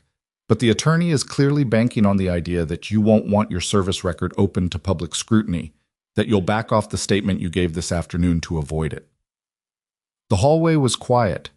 Down at the far end, two nurses passed in conversation, their voices faint and ordinary. He misjudged, Mara said. I believe so. But I need to know, are you willing to let us respond to the counter-allegation fully? That means your service record becomes part of the inquiry record. The Mahad operation. All of it. She thought about 8 years. The careful construction of an ordinary life, the month-to-month lease, the second-hand table, the apartment chosen for its proximity to a hospital, and the ease of leaving. The deliberate smallness of it, which she had told herself was peace, and which she now understood had also been, at least in part, concealment. She thought about the 3 men from Mahad, one with 3 kids, one in medical school. She thought about the patient whose blood type had nearly been wrong. Yes, she said. Let them open it. Walsh was briefly quiet. Okay. There's one more thing. Ashby is still in the conference room with Voss. His attorney received the counter-allegation confirmation, and Ashby knows it was filed. And Walsh stopped. What? He's requesting to speak with you directly. Without attorneys, without Voss. Just you and him. A pause. He says he'll tell you something about the department that isn't in any record and that you need to know. He says it changes the scope of the inquiry. Mara stared at the window. The afternoon light had shifted while she was on the phone, the warmth gone out of the linoleum floor. He's trying to make a deal, she said. Almost certainly. But Voss thinks there may be something real in it. The way he said it, she thinks he's not entirely manufacturing. There may be something he held back that his attorney told him to deploy if the situation became critical. Walsh's voice was precise and careful. It's your call. You don't have to go in there. The hallway was very quiet. Mara thought about what Walsh had said about Ashby's financial arrangements. The liability management firm, the $48,000, the corporate structure that had taken Walsh's team effort to trace. That structure existed because someone had built it. And a man like Ashby, smart enough to maintain that arrangement for 3 years without detection, was not the kind of man who operated without understanding the full architecture of what he was embedded in. There was something else. She had known it, or felt the outline of it, for months. The sense that what she was documenting was the visible edge of something larger, that Hartwell's dysfunction was not unique to Hartwell, that the liability management firm whose subsidiary paid Ashby had other clients, other hospitals, other departments where someone was performing the same careful management of harm. But there was something he hadn't given Voss. If there was a piece of the structure she didn't have yet. I'll go in, she said. A pause. I'll have Erickson outside the door, and we'll be monitoring. I know. She ended the call. She stood at the window for 4 more seconds, looking at the parking lot below. Ordinary afternoon, ordinary cars, the flat light of early evening beginning to gray the edges of things. Then she walked toward the conference room. The door was closed. Through the narrow glass panel beside it, she could see Ashby sitting at the table, alone, no attorney, no Voss, as he'd requested. He was not looking at the door. He was looking at his hands on the table in front of him, and something about his posture in the absence of an audience had changed. The performance was down. What was left was just a man sitting with the weight of what he'd done, or at least the weight of being caught doing it, which was a different thing but had the same gravity. She put her hand on the door. She opened it. He looked up when she came in. His face moved through something she couldn't immediately name. Not quite relief, not quite dread. Something between them. "Close the door," he said. She did. She sat down across from him, not at the end of the table, not performing distance. directly across. Close enough to see his face clearly, far enough that nothing about the arrangement was ambiguous. He looked at her for a long moment. His voice, when he spoke, was stripped of the careful authority she'd heard for 8 months. Stripped of everything, really, down to something that was just a man talking. "Hartwell isn't the only one," he said. The room was very still. "Meridian Clinical Partners," he said. "They have contracts with 4 other regional hospitals in this state. And I know who runs the program at 2 of them." He put both hands flat on the table. "I have names. I have documentation I didn't give the OIG agent, and I will give all of it, everything, in exchange for a specific arrangement regarding my cooperation status." He paused. "But I'll only give it through you, not through Walsh, not through Voss." His eyes steadied on her face. "Because you're the one who built the case that got me here. And you're the one person in this building who will understand what it means." She looked at him across the table. Outside the conference room door, she knew Erickson was standing in the hallway. She knew Walsh was listening through a device she'd been handed before walking in. She knew Voss was 3 rooms away and would be in this room within 4 minutes of a signal. She did not signal, not yet. "Show me," she said. And Ashby reached into the interior pocket of his jacket and put a USB drive on the table between them. The USB drive sat on the table between them like a small, ugly fact. Mara didn't reach for it. She looked at it, then at Ashby, and she read his face the way she'd learned to read faces in environments where misreading them had immediate physical consequences. He was scared, genuinely, in the way that people were scared when they had finally run out of the room they'd been maneuvering in. But underneath the fear there was something else, something she hadn't expected. Not remorse exactly. More like the exhaustion of a man who had been performing a version of himself for a very long time and had just stopped. "When did you put that together?" she asked. 3 years ago." He looked at the drive, not at her. "Not all at once. It accumulated. Names, dates, the internal communications from Meridian that I wasn't supposed to retain." His voice had the flat quality of something pre-rehearsed, but not in the way of a lie. In the way of someone who has said something to themselves so many times in private that saying it aloud produces a kind of numbness. "I kept it because I knew eventually I'd need it." "You kept it as insurance?" "Yes." "And now the insurance is due." He looked up at her. "I know what you think of me."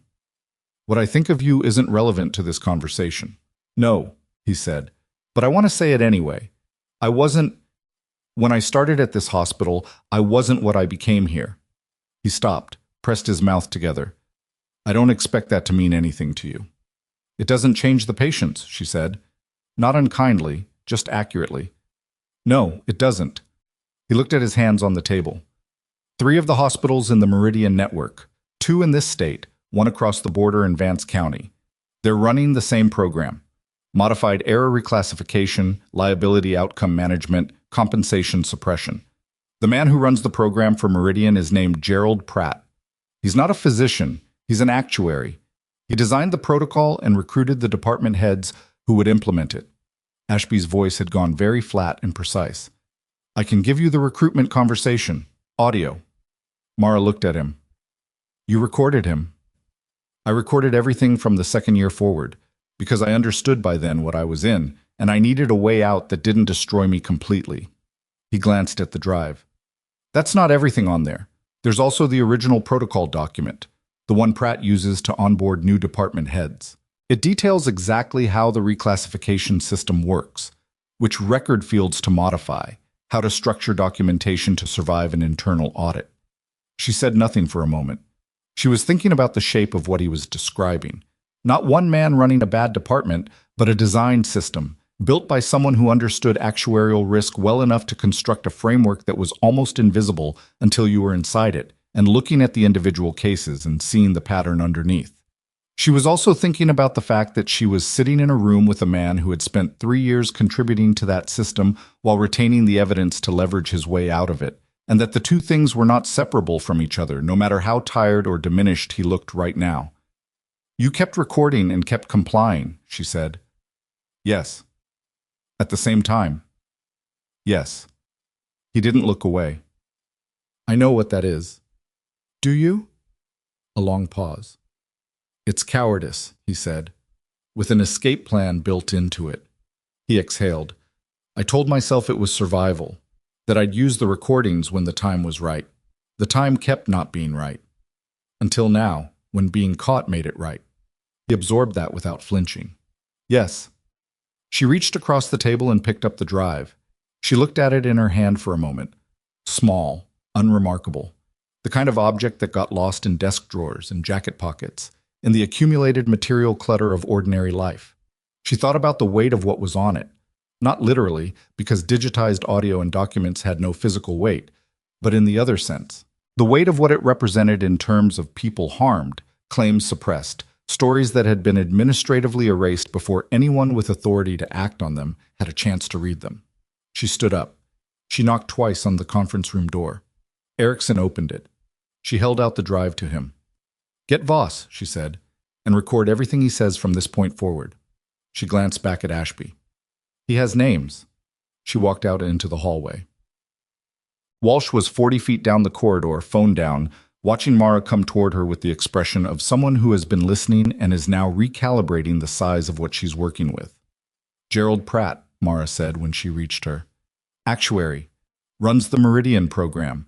Ashby has audio of the recruitment conversation and what sounds like the operational protocol document." She kept her voice low and even. "It's bigger than Hartwell." Walsh was quiet for 2 seconds. "How much bigger?" "At minimum, 3 additional hospitals. Possibly more if Pratt has been running this for longer than Ashby's been in it." She paused. "The counter-allegation Ashby's attorney filed this afternoon. He agreed to that before he came in, but I don't think he intended to go all the way with it. It was a bargaining chip to make sure he had something to trade. He's been managing his exit for a while. He played both sides this morning. He played every side he could identify. That's how he's operated for 3 years." She looked at Walsh steadily. "He's not going to get the deal he wants. But if what's on that drive is what he says it is, the OIG will want to know what he knows about the other facilities before anyone decides what his cooperation is worth." Walsh nodded. She was already pulling up her phone. "I need to loop in the regional OIG office. This goes beyond Voss's initial scope." She looked at Mara. "You were right to go in there. I thought there was something he was holding." "There was." Walsh paused, her phone halfway to her ear. "He asked specifically for you. Why do you think that was?" Mara considered it. "Because I'm the person who built the case that exposed him, and he needed to demonstrate he was giving me something I couldn't get any other way. It's a respect play. He wanted the exchange to mean something." She paused. "He also thought I might be more willing to advocate for a specific cooperation arrangement than Voss would be, because I have a personal stake in the outcome." "Was he right?" She thought about it honestly. "About the personal stake, yes. About it changing how I handled the situation, no." Walsh looked at her for a moment. Then she made the call. "What?" The rest of the afternoon moved with a new velocity. Voss came out of the records department at 4:20 and went directly into the conference room with Ashby, and the meeting that followed lasted 3 hours and 20 minutes. Erickson worked the drive in a separate room, pulling files and confirming content against what Ashby was describing verbally, and at 6:15 he came to find Walsh and Mara in the administrative break room, which had become, by default, their working space, and sat down and opened his laptop and turned it so they could both see the screen. "The audio is real," he said. "We ran a preliminary analysis. The metadata is consistent with the recording date Ashby provided, and the second voice matches publicly available recordings of Gerald Pratt. He's testified before state insurance committees twice. There's archived audio." He pulled up a transcript. "The recruitment conversation is explicit. Pratt walks Ashby through the reclassification protocol step by step and specifically discusses how to handle nursing staff who flag discrepancies." Mara looked at the transcript. She found the relevant section within 15 seconds. "The issue with nursing staff is almost always the same. They're too close to the patient-level data, and they flag things that don't need to be flagged. The way you manage it is through the performance review system. Flag the flaggers. Document them as problematic before they can document you. By the time anyone takes their concerns seriously, their credibility is already compromised." She read it twice. She set the laptop down. The break room was very quiet. "He designed that," she said. It wasn't a question. Pratt designed the entire protocol. The documentation system, the performance management approach, the liability routing. Erickson's voice was steady, but with something underneath it. Controlled anger, she thought. The kind that competent people felt when they saw competence deployed toward something that harmed people. Ashby was an implementer. A willing one, but an implementer. How long has Pratt been running this? Based on the documents on the drive, at least 7 years. Possibly longer. He paused. Hartwell isn't even his most significant account. There's a hospital in the northern part of the state, Clearview Medical Center, where the reclassification volume is 3 times what it was here.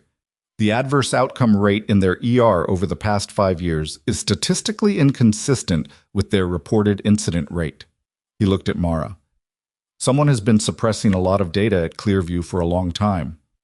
She thought about patients she didn't know, in a hospital she'd never been to, who had come in needing help and whose harm had been processed into a spreadsheet and disappeared. She thought about the nurses at Clearview who had probably flagged things, who had probably been documented as problematic before their concerns could be taken seriously. Pratt needs to be a federal target, she said. He will be, Walsh said. This goes to the FBI's healthcare fraud unit tomorrow morning. The OIG doesn't have the jurisdictional reach for a multi-state operation at this scale.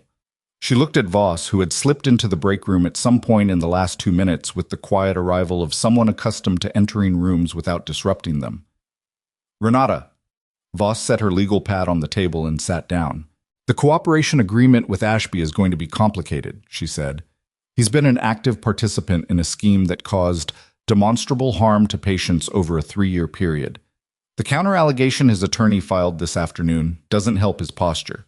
She looked at Mara. He'll get some credit for the drive and the audio. He won't walk away from criminal exposure.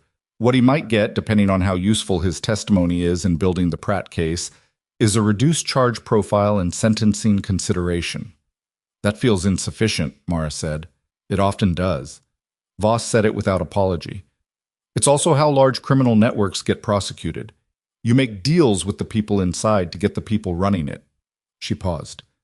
The alternative is Ashby exercises his rights, cooperates with nothing, and Pratt takes another 3 years to build a case against through external investigation alone, during which time the program continues operating at Clearview and the other facilities. Mara understood this. She didn't like it, which was separate from understanding it. What about Hartwell specifically? She asked. The patients here, the 3 adverse outcomes in the flagged cases. Civil liability for the hospital is significant. The institution will almost certainly face regulatory action, substantial financial penalties, and mandatory oversight. Individual patients or their families will be notified and will have civil remedies available. Voss held her gaze. It's not nothing. I know it's not nothing. But it's not the same as undoing harm. No, Mara said. It isn't. The room was quiet for a moment. Outside the break room window, the parking lot lights had come on, dusk arriving the way it did in late fall, abruptly, without the long transition of summer evenings. At 7:40 p.m., the administrative leave against Mara was formally rescinded. Whitfield delivered this in person, coming to the break room with the careful posture of a man who understood that the situation required him to do this correctly and was genuinely uncertain whether anything he said would be adequate to it. He handed her a letter, a single page, formal letterhead, and stood with his hands clasped in front of him while she read it. The letter was bureaucratically thorough. It rescinded the administrative leave, withdrew the conduct allegations, confirmed that her clinical actions in the Delaney trauma case were consistent with appropriate nursing practice, and indicated that she was free to return to work in whatever capacity she chose. She folded it, put it in her bag. The complaints Ashby filed against me, she said, over the past 8 months. I want those formally reviewed and removed from my personnel record. Yes, Whitfield said immediately. Absolutely. We'll initiate that process. Not initiated, completed. I want written confirmation of their removal within 5 business days. He nodded. He looked like a man who had decided that whatever Mara Quinn asked for in the next several days, the correct answer was yes. There's also the question of the nursing staff in the ER, she said. The ones who flagged concerns that were processed through Ashby's performance management system. If their records showed disciplinary actions connected to clinical concerns they raised, those need to be reviewed and corrected as well. She paused. Not just mine. Whitfield blinked. He hadn't thought about the others. She could see it in his face. The recognition that his focus had been on the most visible situation and that there was a larger pattern he hadn't mapped yet. "I'll need a list," he said. "I have one," Mara said. "I've had it for 4 months." She sent it to his email from her phone while he stood there. 11 names. Nurses, a respiratory therapist, one radiology tech who had documented a concern about a contrast study that Ashby had subsequently reclassified. 11 people who had done their jobs and been penalized for it. Whitfield looked at his phone. He looked at her. He looked like a man who was beginning to understand the actual scope of what had been happening in his hospital and who was finding it significantly larger than he had estimated. He left. Donna appeared in the doorway 30 seconds later, which meant she had been in the corridor and had heard at least the end of the conversation. 11 people, she said, that I documented. There may be more. Mara looked at her. Were you on the list? Donna was quiet for a moment. No, I never formally flagged anything. I know. A pause. The weight of that acknowledgement sat between them. Not accusatory, just accurate. Donna had been in the ER for 22 years and had developed the survival strategy of not formally documenting the things she privately knew to be wrong, and that strategy had protected her career and had also meant that she appeared on no lists, in no records, as someone who had tried to push back. I should have been on it, Donna said. Probably, Mara said. But you're not. And what matters now is what happens going forward. She looked at her steadily. The ER is going to need people who know how it actually works. Not just the paperwork version, the real version. Donna nodded slowly. Is that your way of saying you're coming back? Mara didn't answer immediately. She looked at the window, at the dark parking lot outside, at her own partial reflection in the glass. Functional, tired, present. I don't know yet, she said. Let me get through tomorrow. Tomorrow arrived early and moved fast. The OIG's formal referral to the FBI's healthcare fraud unit was filed at 9:12 a.m. By 10:30, Mara had received a call from an FBI agent named Tomas Reyna, who was professionally courteous and efficiently thorough, and who asked her to come in for a supplemental interview at the federal building downtown at 1 p.m. She went. The interview lasted 2 hours. She answered every question completely and brought copies of her documentation, which Reyna received with the careful attention of a man who had been hoping for exactly this kind of organized evidentiary record. On the way out of the federal building, she ran into Erickson in the lobby, apparently finishing his own session upstairs. Pratt, she said, being looked at as of this morning. His attorneys don't know yet. Erickson looked tired in the functional way of someone who had been working for 36 hours but was not going to mention it. The other facilities, OIG has already made contact with state health departments in both states. It's moving. How long before it becomes public? The Hartwell part? Probably 2-3 days. The state health department has to notify, the hospital has to make disclosures. The Pratt investigation will take longer. They'll keep that contained while they build. She nodded. Reese, she said, but the resident. He gave a statement? Yesterday afternoon. Voss said he was nervous but thorough. His written account corroborated your sequence of events in the Delaney case completely. Erickson paused. Voss said he cried a little bit in the middle and then kept going. Mara thought about a 26-year-old standing in the middle of something too large for him, writing down what he actually saw because someone told him it would get easier after the first step. He'll be okay, she said. Yeah. Erickson looked at her for a moment. For what it's worth, the counter-allegation Ashby's attorney filed, the one targeting your service record. He paused. Walsh is personally addressing it. She's filed a formal response on behalf of Naval Special Warfare that it's pretty direct. She documented the Mahad operation with declassified materials and characterized Ashby's attorney's representation of your actions as, and I'm quoting, factually unsupported and professionally irresponsible. Mara said nothing for a moment. I didn't ask her to do that. No, she did it because she wanted to. He held her gaze briefly. The characterization of what you did in that building, that you violated medical protocol, she wasn't going to let that stand in a federal record. Neither was Delaney, for that matter. He submitted a written account of the operation, voluntarily, without being asked.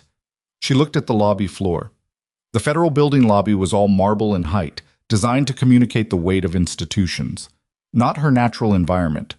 She'd always found large government buildings slightly airless. "Thank you," she said, to Erickson, because he'd been the one to tell her, and because she meant it generally. He nodded once and left. The public disclosure came in 41 hours, which was faster than Erickson had estimated. Hartwell Regional issued a statement on a Thursday afternoon acknowledging an ongoing federal inquiry into the hospital's emergency department, confirming that Dr. Raymond Ashby had been removed as ER director effective immediately, and stating that the hospital was cooperating fully with all relevant authorities. The statement was 3 paragraphs long and said nothing specific about what had been found, which was legally appropriate and which meant that the local news outlets filled in the gaps with what they had, which was enough. The regional paper ran the story the next morning. Ashby's name. The federal inquiry. The reference to a whistleblower whose documentation had initiated the investigation, unnamed as Mara had specifically requested in writing before the disclosure went out. It didn't stay unnamed for long. By Friday afternoon, Mara had 7 messages from journalists. She responded to none of them. She had 2 messages from former colleagues at other facilities she'd worked at before Hartwell. People who had heard the story through the networks that medical professionals maintained, the informal circulation of information that moved faster than any formal communication channel. She responded to those briefly because the people who sent them deserved acknowledgement. She had 1 message from a number she didn't recognize that turned out, when she ran it, to be a nurse at Clearview Medical Center, the facility Erickson had identified as Pratt's most significant account. The message said, "I've been keeping records for 2 years. I didn't know who to send them to. Can I send them to you?" She stared at that message for a long time. Then she forwarded it to Voss with a note. "You should call this person today." She sat in her apartment and looked at her phone and thought about the structural reality of what was unfolding. Ashby was cooperating within the terms that Voss and the FBI were negotiating. The deal he'd wanted hadn't materialized exactly as he'd hoped, but he was talking, and what he was providing was enough to significantly accelerate the Pratt investigation. The protocol document on the drive had already been authenticated and was being used to identify the specific record modification signatures across multiple hospital systems, a forensic accounting of harm that was going to take months to fully trace. Gerald Pratt had hired 3 attorneys as of Thursday. His company's assets had been flagged. He had not yet been charged with anything because the federal case was being built carefully, but the architecture was collapsing around him, and the people who had been inside it were making calculations about what cooperation was worth. It was not a clean resolution, it was not fast, and it would not be complete for a long time, and the people who had been harmed would have to navigate a legal system that was thorough but slow, and which would make them tell their stories multiple times in multiple rooms before anything final was determined. None of that was what anyone would have chosen, but the thing was moving. After years of being managed into silence, the thing was finally moving. She went back to the hospital on Saturday. Not to work. She hadn't made that decision yet. She went because Delaney was being discharged, and he'd left a message through Walsh asking if she'd come. She wasn't sure why she was going, or rather she was sure but was examining the reasons carefully because she'd learned that unexamined certainty was how people made mistakes. She went because he'd asked, because he was a person she respected, which was not a common enough occurrence that she could afford to dismiss it, and because there was something unfinished in the space between what had happened in the trauma bay and what had happened since, something that needed a proper close before it could be filed away. The discharge process took longer than it should have, because hospital discharge processes always took longer than they should have.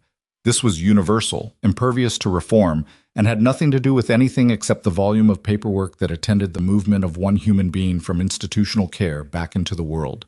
She waited in the corridor outside his room and read messages on her phone and talked briefly with his physical therapist, who confirmed that his recovery prognosis was excellent, and who said this with the satisfied authority of someone who had made sure of it personally. When he came out in the wheelchair, still not walking independently, which would take another 2 weeks, he was in the same civilian clothes he'd worn to the conference room, which meant someone had brought them, which meant he had planned this. He looked better than he had on Monday. Not well. He was 5 days out of major surgery, and it would be months before he was fully recovered, but present and focused, which was its own kind of health. His canine, Colt, was with him. Apparently the dog had been at a handler facility and had been brought in for the discharge, because some things required the full unit. Colt sat beside the wheelchair with his vest on and his attention fully operational, and when Mara came into his line of sight, his ears came up and he tracked her with the comprehensive assessment she'd observed in the hospital lobby. "He likes you," Delaney said. "He's evaluating me." "With Colt, that's the same thing." He looked at her. "Thank you for coming." "You asked." "I didn't know if that was enough." She looked at him. It was enough. They moved toward the elevator and she walked beside the wheelchair with the unhurried pace of two people who were not trying to perform a moment, but were simply occupying one. In the elevator, she watched the floor numbers, and he watched the doors, and Colt watched everything. "What are you going to do?" he asked. "I'm not sure yet. Walsh told me they've offered you a consulting role, formal relationship with the OIG's investigation." She mentioned it. "You haven't said yes." "I haven't said anything yet." She paused. "I'm not a federal investigator." "No, but you know what to look for. And apparently there are nurses at other facilities who are looking for someone to send their records to." He said it without pressure, just as a statement of fact. "You built an 8-month evidentiary record while working full-time in a department run by someone actively trying to undermine you. That's a skill set. That's a very specific way to describe what I did for 8 months. I'm a specific person." He glanced at her. "You could also just go back to nursing, somewhere else. Start over. That's a legitimate choice." "I know it is. But?" She looked at the elevator doors. "But the nurse at Clearview has 2 years of records she didn't know who to send them to. And there are probably others." He was quiet for a moment. "Yeah," he said. "There probably are." The elevator reached the ground floor. The doors opened. They crossed the lobby, Colt's nails on the marble, the wheelchair's soft roll, the ordinary noise of a hospital in midday operation, and came out through the main entrance into the gray November morning. A car was waiting. Walsh was standing beside it, which Mara hadn't anticipated. Walsh looked at her with the direct, evaluating attention that seemed to be her default mode, and probably always would be. "We need to talk about Clearview," Walsh said. "I know." Mara looked at her. "I'm not making any decisions today." "That's fine." Walsh's mouth moved toward something that was almost a smile. "Today I just came to make sure this one got out safely." She looked at Delaney. "Don't push the recovery. I mean it." "You say that every time." "You ignore me every time."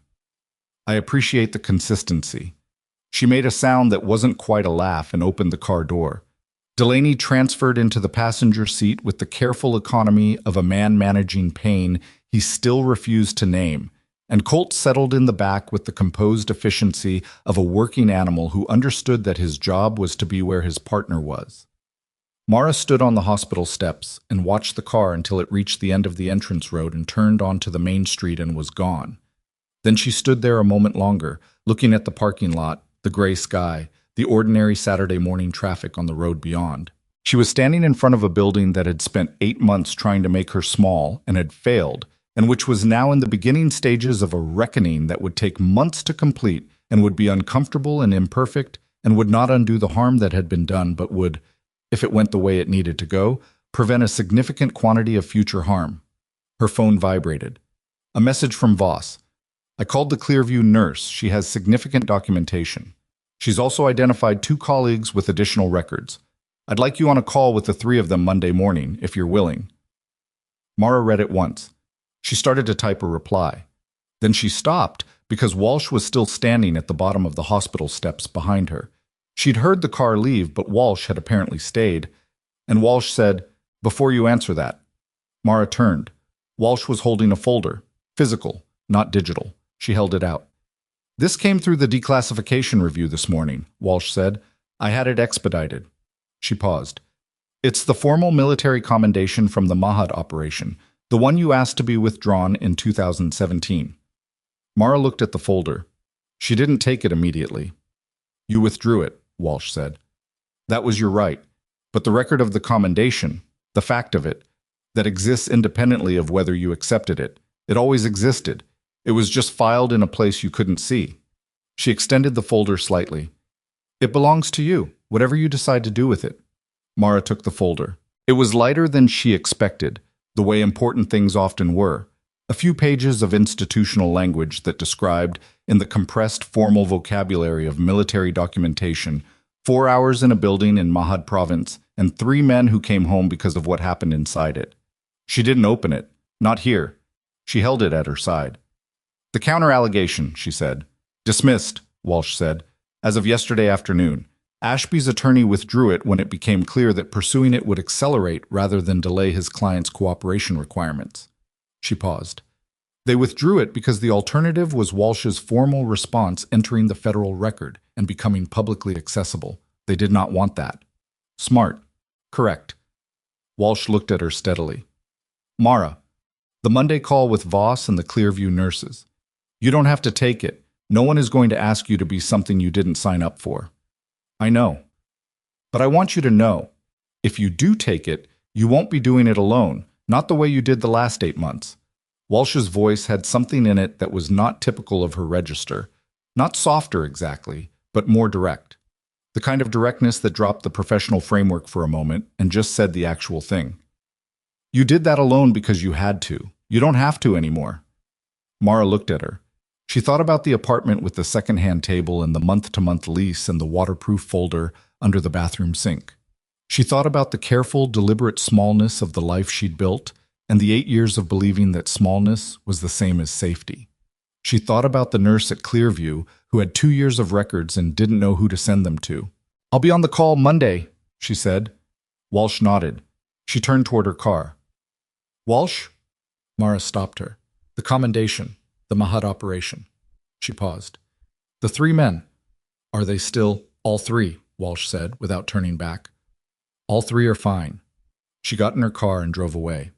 Mara stood on the hospital steps in the November morning with the folder in her hand, and she felt, for the first time in a very long time, the particular sensation of standing somewhere and not calculating the distance to the exit.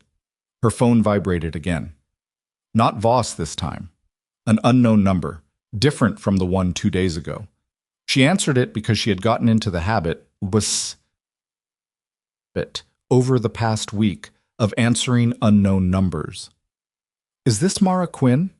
The voice was female, young, slightly unsteady in the way of someone who has rehearsed a call and is now actually making it and finding it harder than the rehearsal. I'm a nurse at Dunmore Regional Hospital. I found your name through someone at Clearview who said you were the person to call. A pause. I've been keeping notes for 8 months. My director keeps shutting down my flags and I don't know what to do, and I thought maybe you called the right person, Mara said. Tell me your name. A pause. Then, Sasha. Sasha Moreno.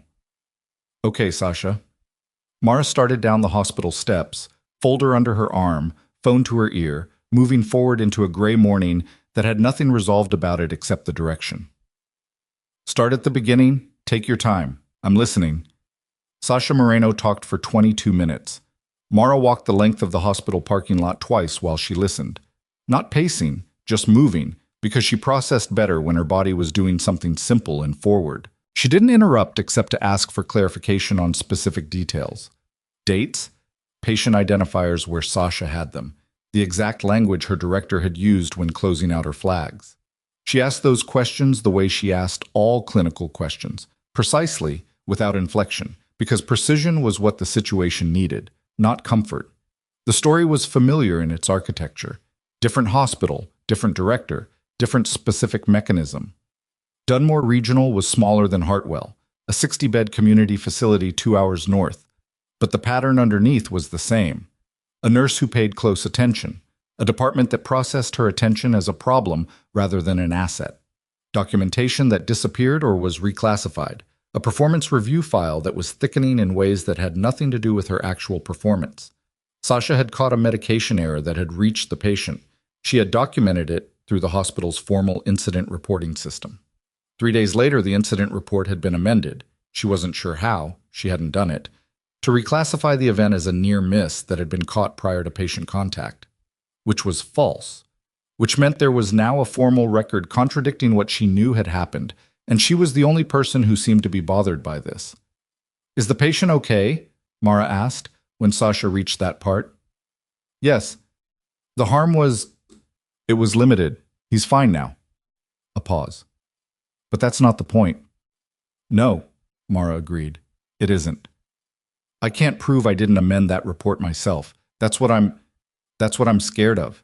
If they come after me, the record shows the amendment on my login, but I didn't do it. Someone used my credentials. Do you have a personal copy of the original report before the amendment? A silence. I took a screenshot. Before I knew what was happening, I didn't know why I did it. That was the right instinct, Mara said. Don't delete it. Don't send it from your work email or your personal email to anyone yet. I'm going to give you the direct contact for a federal investigator at the OIG. Her name is Voss. You call her today, not Monday. Today. She stopped walking. Sasha, what you're describing, the credential use, the record amendment, that's not just an administrative irregularity. If Dunmore is connected to the same network I think it might be, there are people who already know how to investigate this. You don't have to figure out the whole structure yourself. Is it part of what's happening at Hartwell? I don't know yet, but I'm going to find out. She paused. You did the right thing keeping notes. You did the right thing calling. A longer pause this time. When Sasha spoke again, her voice had shifted. Still unsteady, but with something underneath the unsteadiness that was less like fear and more like the particular fragile relief of a person who has been carrying something alone for too long and has just been allowed to set it down for a moment. I looked you up, Sasha said, after the person at Clearview gave me your name. There wasn't much. Your name is barely in the news coverage about Hartwell. It mostly just says whistleblower. She paused. But one article quoted Commander Walsh. She said the investigation wouldn't exist without the nurse who kept records when the system was designed to ignore them. Mara said nothing for a moment. I just wanted you to know I read that, Sasha said, and that it mattered. That it made me think maybe keeping my notes wasn't pointless. It wasn't pointless, Mara said. Give me your number. I'll follow up personally after you've spoken with Voss. She ended the call. She stood in the parking lot with her phone in one hand and the commendation folder in the other, and the gray November morning around her, and she felt the weight of the conversation settling. Not the burden of it, but the actual mass of something real. Another person. Another hospital. Another set of records that someone had tried to make disappear. She texted Voss. Call Sasha Moreno today, not Monday. Dunmore Regional. Possible credential theft and record amendment. Maybe connected to Meridian Network. Voss responded in 4 minutes. On it. Mara put her phone in her pocket. She looked at the commendation folder one more time, then put it in her bag. She walked to her car. She had a lot of work to do. The months that followed did not move cleanly. That was the first thing to understand about them. They moved the way complicated things moved, in fits and delays and sudden accelerations, with bureaucratic friction at every turn and moments of genuine progress interspersed with periods where it seemed like the machinery was grinding and getting nowhere. Gerald Pratt was formally charged in February. Not quietly. The federal indictment was a 15-count document covering healthcare fraud, wire fraud, obstruction, and conspiracy, and it named Pratt as the architect of a scheme that had operated across 7 hospitals in 3 states over 9 years. The press release from the FBI's healthcare fraud unit was 4 paragraphs. The actual indictment was 63 pages. Mara read all 63 pages on a Wednesday evening sitting at her kitchen table, the second-hand one, which she had decided to keep, because she'd stopped thinking about furniture as a statement about permanence and started thinking about it as furniture. With a cup of coffee that went cold while she read. She read slowly and completely, the way she read everything that mattered, and when she finished, she sat for a while in the quiet of her apartment and thought about 9 years. The length of it. The number of people who had moved through hospital systems during that period and whose harm had been fed into a spreadsheet and managed away. She thought about what Ashby had said. I wasn't what I became here. She believed him, in the limited sense that she believed most people didn't start out intending to become the thing they eventually became. The road from a person who makes one compromise to a person who has been compromising for years was not a dramatic road. It was made of small steps in the same direction, each one individually defensible, the accumulation invisible, until you looked back and saw how far you'd traveled from the place you started. That didn't make the outcome different, but it was worth understanding, because understanding it was the difference between seeing what had happened as the result of one corrupt man's individual choices and seeing it as the result of a system that had created conditions in which certain choices were easy and other choices, the right ones, were made expensive. Pratt had designed the system, but the system had depended on a specific kind of institutional culture in each of the 7 hospitals to survive. That culture was what needed to change, and changing it was slower and less satisfying than a federal indictment and didn't make the news. Mara was working on the slower part. She had taken the OIG consulting role in December, formalized in January, and structured it in a way that let her continue practicing as a nurse while also serving as a clinical consultant to the federal investigation and to the remediation efforts at the affected hospitals. It was not a clean arrangement. It created scheduling conflicts and occasional jurisdictional confusion and required her to maintain a clear separation between her clinical work and her investigative work, which took more active management than she'd expected. She had also, after some deliberation, accepted a part-time teaching position at the Regional Nursing School's emergency medicine program, 2 mornings a week. She taught clinical assessment, the practical mechanics of reading a patient fast and accurately under conditions that were not ideal and would never be ideal. She taught it without softening the reality that the clinical environment was sometimes adversarial, that the system's nurses worked inside were imperfect and sometimes actively hostile to the instincts that made good nurses good, and that knowing how to document correctly and persistently was not a bureaucratic inconvenience but a clinical skill with direct patient safety implications. Her students were mostly 22, 23 years old. They were not naive. Nursing students at that level had already been through enough clinical rotation to understand that the job was harder than the brochure suggested. But they were still in the stage of learning where they believed that if they did everything correctly, the system would work correctly around them. She did not disabuse them of this entirely, but she did tell them, on the first morning of each new cohort, "You will work in environments that do not always support your best instincts. The question isn't whether that will happen. The question is what you do when it does, so we're going to talk about that." Ashby's sentencing happened in March. He had cooperated extensively with the federal case, his testimony about Pratt's recruitment methods, his preserved audio recordings, his documentation of the internal communication protocols had been central to the indictment. The prosecutors had argued for sentencing consideration on the basis of that cooperation. His attorney had argued for significant reduction on the same basis. The judge, a woman named the Honorable Patricia Ellerman, who had been on the federal bench for 14 years and who had the reputation of someone who listened carefully and decided independently, sentenced him to 4 years in federal prison, 5 years of supervised release, permanent revocation of his medical license in all jurisdictions, and full restitution to the 7 patients or their families who had been identified as having suffered direct harm from the reclassification scheme.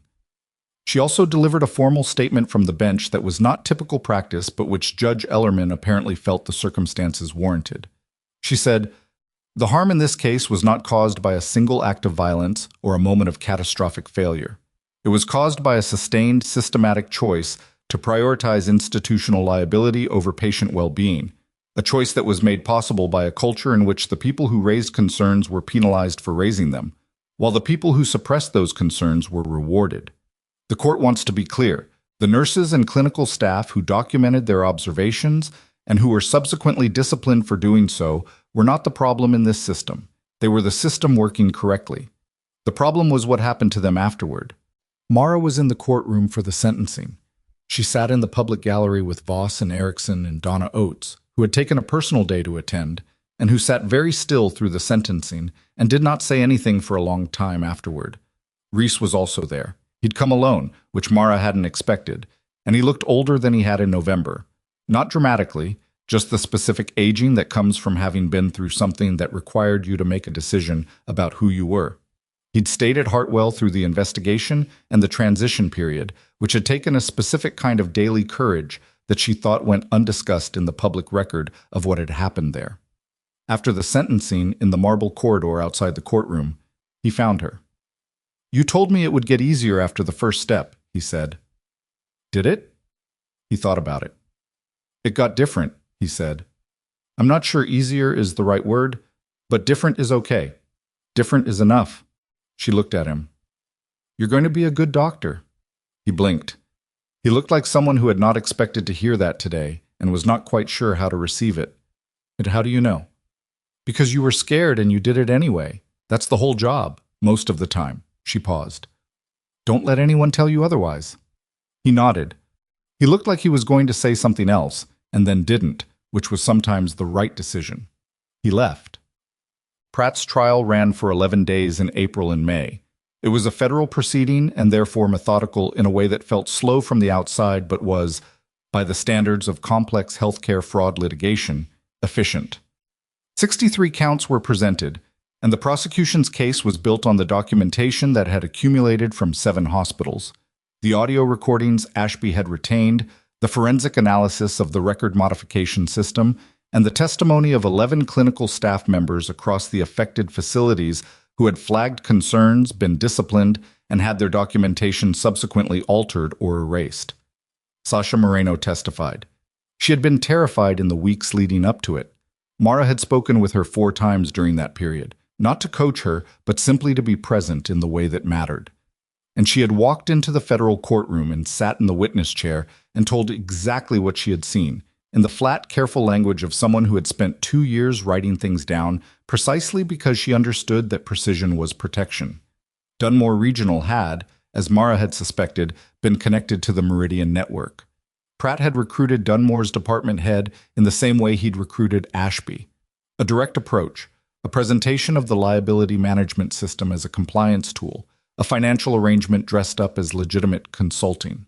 The records at Dunmore had yielded 4 additional patient harm cases that had been reclassified. All 4 were now part of the restitution calculation. The jury deliberated for 2 days. They returned guilty on 51 of 63 counts. The remaining 12 were dismissed on procedural grounds that had nothing to do with Pratt's guilt and everything to do with the complexity of proving specific intent in layered corporate structures. He was sentenced in July. 11 years. Permanent disbarment from any role in healthcare administration, insurance, or actuarial practice in any jurisdiction. Asset forfeiture. Restitution totaling $4.3 million, to be distributed to the patients and families identified as having been harmed across all 7 facilities. He stood for sentencing with the contained, precise posture of a man who had built his career on the management of other people's risk, and who was now, for the first time, standing inside a consequence he had not been able to manage away. He said nothing when the sentence was read. He had the expression of a man making internal calculations about appeal prospects, which was probably accurate and which would prove over the following year to be calculations that did not yield the outcome he anticipated. Mara was not in the courtroom for Pratt's sentencing. She had been in the courtroom for Ashby's. She did not feel the need to attend both, and she had a class to teach that morning that she did not cancel. She found out about the verdict by text from Voss, mid-morning, between sessions with 2 groups of nursing students. She read it, sent back a single word, good, and went back to teaching. Hartwell Regional Medical Center underwent a complete leadership restructuring between December and April. Whitfield stayed on as administrator, but with a significantly reduced scope and with a new compliance officer, an external appointment, a woman named Dr. Helene Park, who came from the State Health Department and who arrived on her first day with a list of questions that Hartwell's existing administrative team found uncomfortable in answering, which consumed the better part of her first 3 months. The ER got a new director, Dr. Felicia Park, the trauma surgeon who had operated on Marcus Delaney, who had told Mara on the night of the surgery that her clinical assessment had saved 8 minutes, and who had, in the months since, demonstrated the kind of departmental leadership that came from someone who actually understood what the department's job was. She was not a comfortable manager. She was direct to the point of occasional bluntness, and had very little patience for the kind of institutional performance that substituted for actual clinical accountability. But the ER's incident report rate increased by 30% in her first 60 days, which meant people were reporting, which meant the system was beginning to work in the direction it was supposed to work. Donna Oates became the department's charge nurse coordinator. She took the role seriously in a way that was visible to everyone who worked near her, not loudly, not through grand gestures, but through the daily accumulated practice of asking the question she hadn't asked enough before. What are you seeing that I should know about? She asked at every shift. She wrote down the answers. In May, Hartwell hosted a formal recognition event for the nursing and clinical staff who had been identified in the OIG inquiry as having filed concerns that were subsequently suppressed. 11 people. Their personnel records had been reviewed, the disciplinary actions connected to their clinical flags had been removed, and the hospital had issued formal written acknowledgments, individual letters, specific to each person's documented concerns, and the actions taken against them, that the complaints had been improper and the clinical concerns legitimate. Mara was also formally recognized. Her termination from the trauma rotation had been documented as retaliatory and removed from her record. Her original employment agreement had been reinstated, with back pay for the period of administrative leave. She came to the event. She wore what she wore to work, clean, functional, not a statement. She shook hands with the administrator and the new compliance officer and accepted the formal documentation that was handed to her in an envelope that she put in her bag without opening in front of anyone. She also accepted, on behalf of Sasha Moreno, who had been unable to come due to her own hospital's ongoing remediation schedule, but who had sent a message through Mara that was 3 sentences long and required Mara to read it twice to get through it cleanly, a separate acknowledgement of Sasha's role in the Dunmore investigation. The event was in the hospital's large conference room, with 40 or so people in attendance, administrative staff, clinical staff, people from the OIG office, a representative from the state health department. There was coffee, and there were pastries, and there was the particular slightly awkward energy of an institutional acknowledgement of institutional failure, which is a thing that organizations are never quite sure how to calibrate. Walsh was there. She stood near the door for most of it with the characteristic posture of someone who prefers to observe from the perimeter. And when Mara looked at her across the room, Walsh gave the minimal nod that was apparently her version of a wide range of positive communications. Delaney was there. He was walking without assistance, had been for 6 weeks, and he looked like himself again, which meant he looked like a man whose physical presence had a specific weight and authority that had been temporarily suspended by a significant abdominal surgery and had now been returned. He was in civilian clothes, the same dark practical register as always, and Colt was with him in vest and at heel, which meant this was not a casual visit. After the formal portion concluded and the room decomposed into smaller conversations, he came to find her. She was at the coffee station, which had been the right place to be for the past 40 minutes, because it was the station people came to when they needed a moment to not be in the middle of the room. "You look like you'd rather be anywhere else," he said. "I'd rather be teaching, or doing anything with a clear objective." She looked at the pastry she'd been holding without eating for 10 minutes. "I'm not good at events." "Nobody's good at events. Some people are just better at hiding it." He stood beside her with the easy, unhurried quality of someone who was comfortable not filling silence. "How's the teaching going?" "Well," she paused. "I have a student who reminds me of Reese. Younger, different situation, but the same instinct. Notices things she's not sure she's allowed to notice."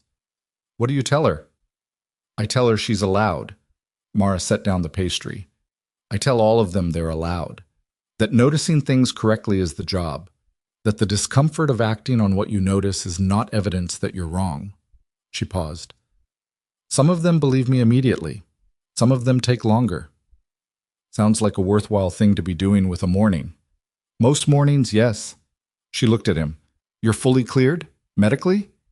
"As of 3 weeks ago. Full return." He paused. "Colt's back in rotation. It's good. It's where we're supposed to be." She nodded. There was something in the way he said it, "where we're supposed to be," that carried the simple weight of a person who had found the alignment between what they were and what they were doing, and she thought about that for a moment without comment. "There was something I wanted to tell you," he said. "In person. I could have called, but—" He stopped. "Ryan Talbot. He's one of the men from Mahad, the one in medical school." She looked at him. "He starts his emergency medicine residency in September," Delaney said. "He asked me to tell you. He said he wanted you to know specifically." He paused. "He said he's been trying to figure out for a long time what you did in that building, technically, how you kept 3 people alive with the resources you had in those conditions. He said he's been reverse engineering it from what he remembers." A brief pause. "He said he thinks about it when he's tired and when the cases are hard, that it's what he goes back to." The conference room noise was around them. Voices, the occasional sound of a cup being set down, the general ambient texture of 40 people in an enclosed space. Mara stood in the middle of it and felt the particular quality of something arriving that she hadn't known she needed to hear. She didn't say anything for a moment. Not because she had nothing to say, but because some things needed a moment before words were the right response. "Tell him to be stubborn," she finally said. "In the specific way. Not stubborn about being right. Stubborn about looking until he finds the thing he's missing. There's always a thing you're missing. The good ones look until they find it." Delaney nodded. He'd take that back. She knew he would. "One more thing," he said, "and then I'll leave you to your coffee." He looked at her directly, the same level assessment she'd been on the receiving end of since the recovery room. "The person you were in that trauma bay. The one you've been for the past 8 months. The one you clearly are in a classroom every Tuesday and Thursday morning." He paused. "That's not the military. That's not nursing. That's not any institution or role or title." He held her gaze. "That's just who you are. I wanted to say that clearly, in a room full of people, because I think you've spent a long time letting other people define the frame and then working inside it." She looked at him for a long moment. "Thank you," she said. He nodded. He moved off toward Walsh, and Colt moved with him in the precise, unhurried way of a working animal that had never been confused about his purpose. She left the event at noon. She walked out of the hospital the same way she'd walked out every day for 8 months. Through the main entrance, past the reception desk, through the automatic doors into whatever weather was happening. Today it was warm. May had finally committed to warmth in the way that the mid-Atlantic did sometimes, genuinely, without the cold reversions that characterized April. The air outside had the quality of a thing that had been waiting and had now arrived. She sat in her car in the parking lot and opened the envelope she'd been carrying in her bag since the formal portion of the event. Inside was the letter from Hartwell's administration, the formal acknowledgement, the personnel record corrections, the language of institutional regret that was never quite adequate and was also the best that institutions could produce.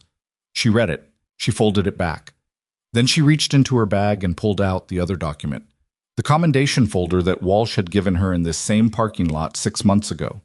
She had read it twice in the interim and then put it back in the bag that she carried to work every day, not on display, not filed away in a box somewhere, but present. There. She opened it now and read it a third time. It was not a dramatic document. Military commendations rarely were.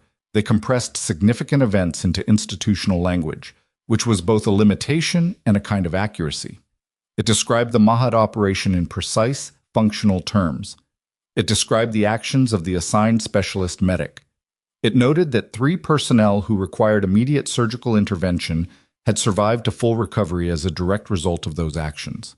It recommended formal commendation. It was signed by 3 officers. At the bottom, in the administrative note field, was a single line. "Commendation withdrawn at request of subject 2017. Reactivated and formally accepted 2024. She had not been present for the formal acceptance. Walsh had handled that on her behalf, with her authorization, and had sent the paperwork through without ceremony. That was how Mara had wanted it. She looked at the line. Formally accepted. She closed the folder. She sat for another minute, looking at the hospital through the windshield. The building she'd worked in for 8 months. The building that had spent a significant portion of that time trying to make her small enough to manage, and which had discovered, at some cost to itself, that the effort was not going to produce the intended result. She thought about the things she'd learned in those 8 months that she hadn't expected to learn. Not the clinical things. She'd known those. The other things. She'd learned that institutional systems were not separate from the people inside them. They were made of people, maintained by people, and changed only when people inside them decided that change was necessary and paid the cost of insisting on it. The system Pratt had built had required complicity at every level. Not malicious complicity, usually, but the quieter kind. The look-away kind. The "this doesn't concern me" kind that accumulated into a structure of harm as real as anything deliberately designed. She'd learned that the people who disrupted that kind of system were almost never the people who had the most power in it. They were almost always the people with the least, the ones who couldn't afford to look away because the harm was arriving in front of them and the cost of ignoring it was paid by someone else. Nurses, usually. Technicians. The people close enough to patients to see what was actually happening, and far enough from authority to understand that seeing it clearly was not the same as being allowed to say so. She'd learned that documentation was not bureaucratic tedium. It was armor. It was the difference between a concern that existed and a concern that could be proven, and in systems that operated by controlling which truths were visible, making a truth visible was the foundational act of every other action that followed. And she'd learned, this was the one that had taken the longest, that she was still not entirely sure she'd learned completely, that disappearing was not the same as healing, that she had left the military and built a careful, contained life, and told herself it was peace when it was also, at least partly, avoidance. That the skills she'd tried to put down were not the problem. The problem was the environment she'd been carrying them into. The right environment made everything different. Not easier, different. She started the car. She had a 2 p.m. call with Voss and the Clearview compliance team. She had a class to prepare for Thursday. She had 11 nurses across 4 hospitals who were in various stages of documentation review, and 3 of them had questions she needed to answer by end of week. She had work to do. Real work. The kind that had clear stakes and required specific knowledge and produced results that could be measured in whether people were harmed less or more. The most direct measure there was, and the one that had always been, at the center of everything she did, the point. She pulled out of the parking space.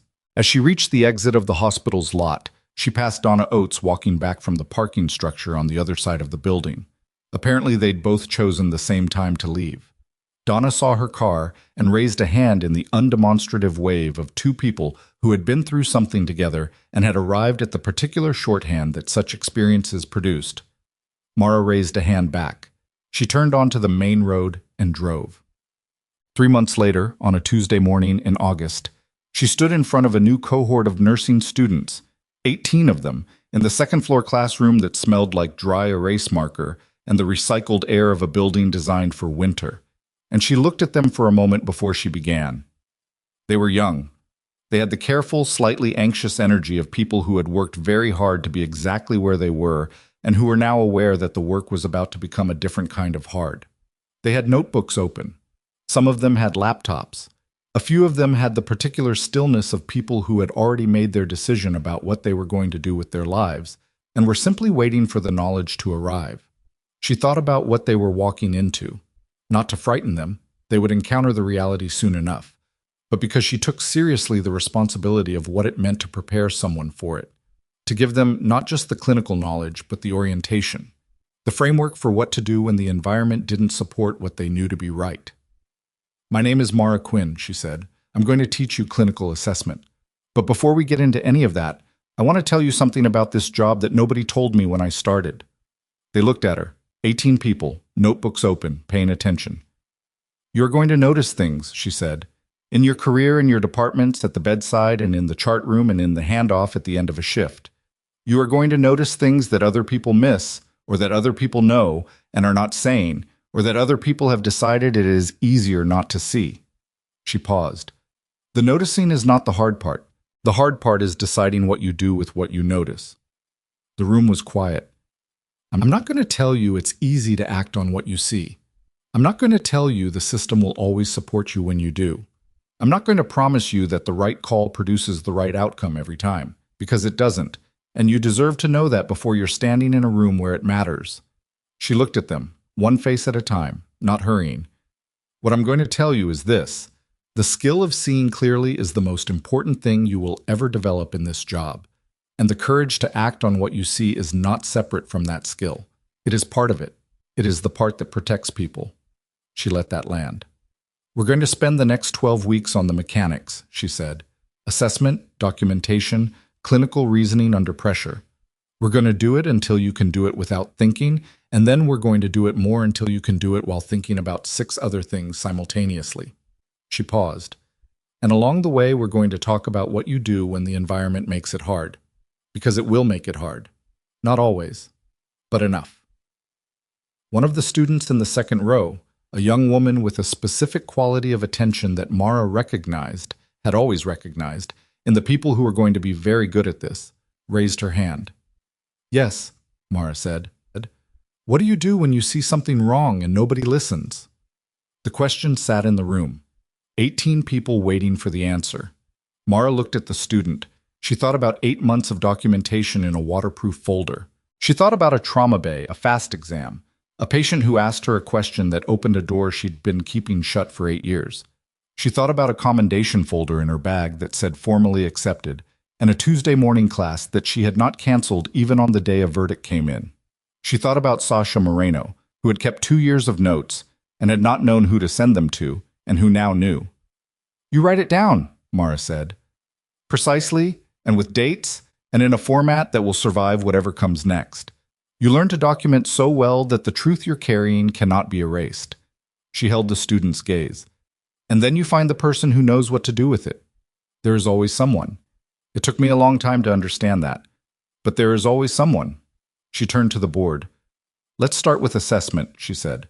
"Patient arrives in your bay. You have 60 seconds before the attending gets there. Tell me everything you'd look for." A hand went up. Then another.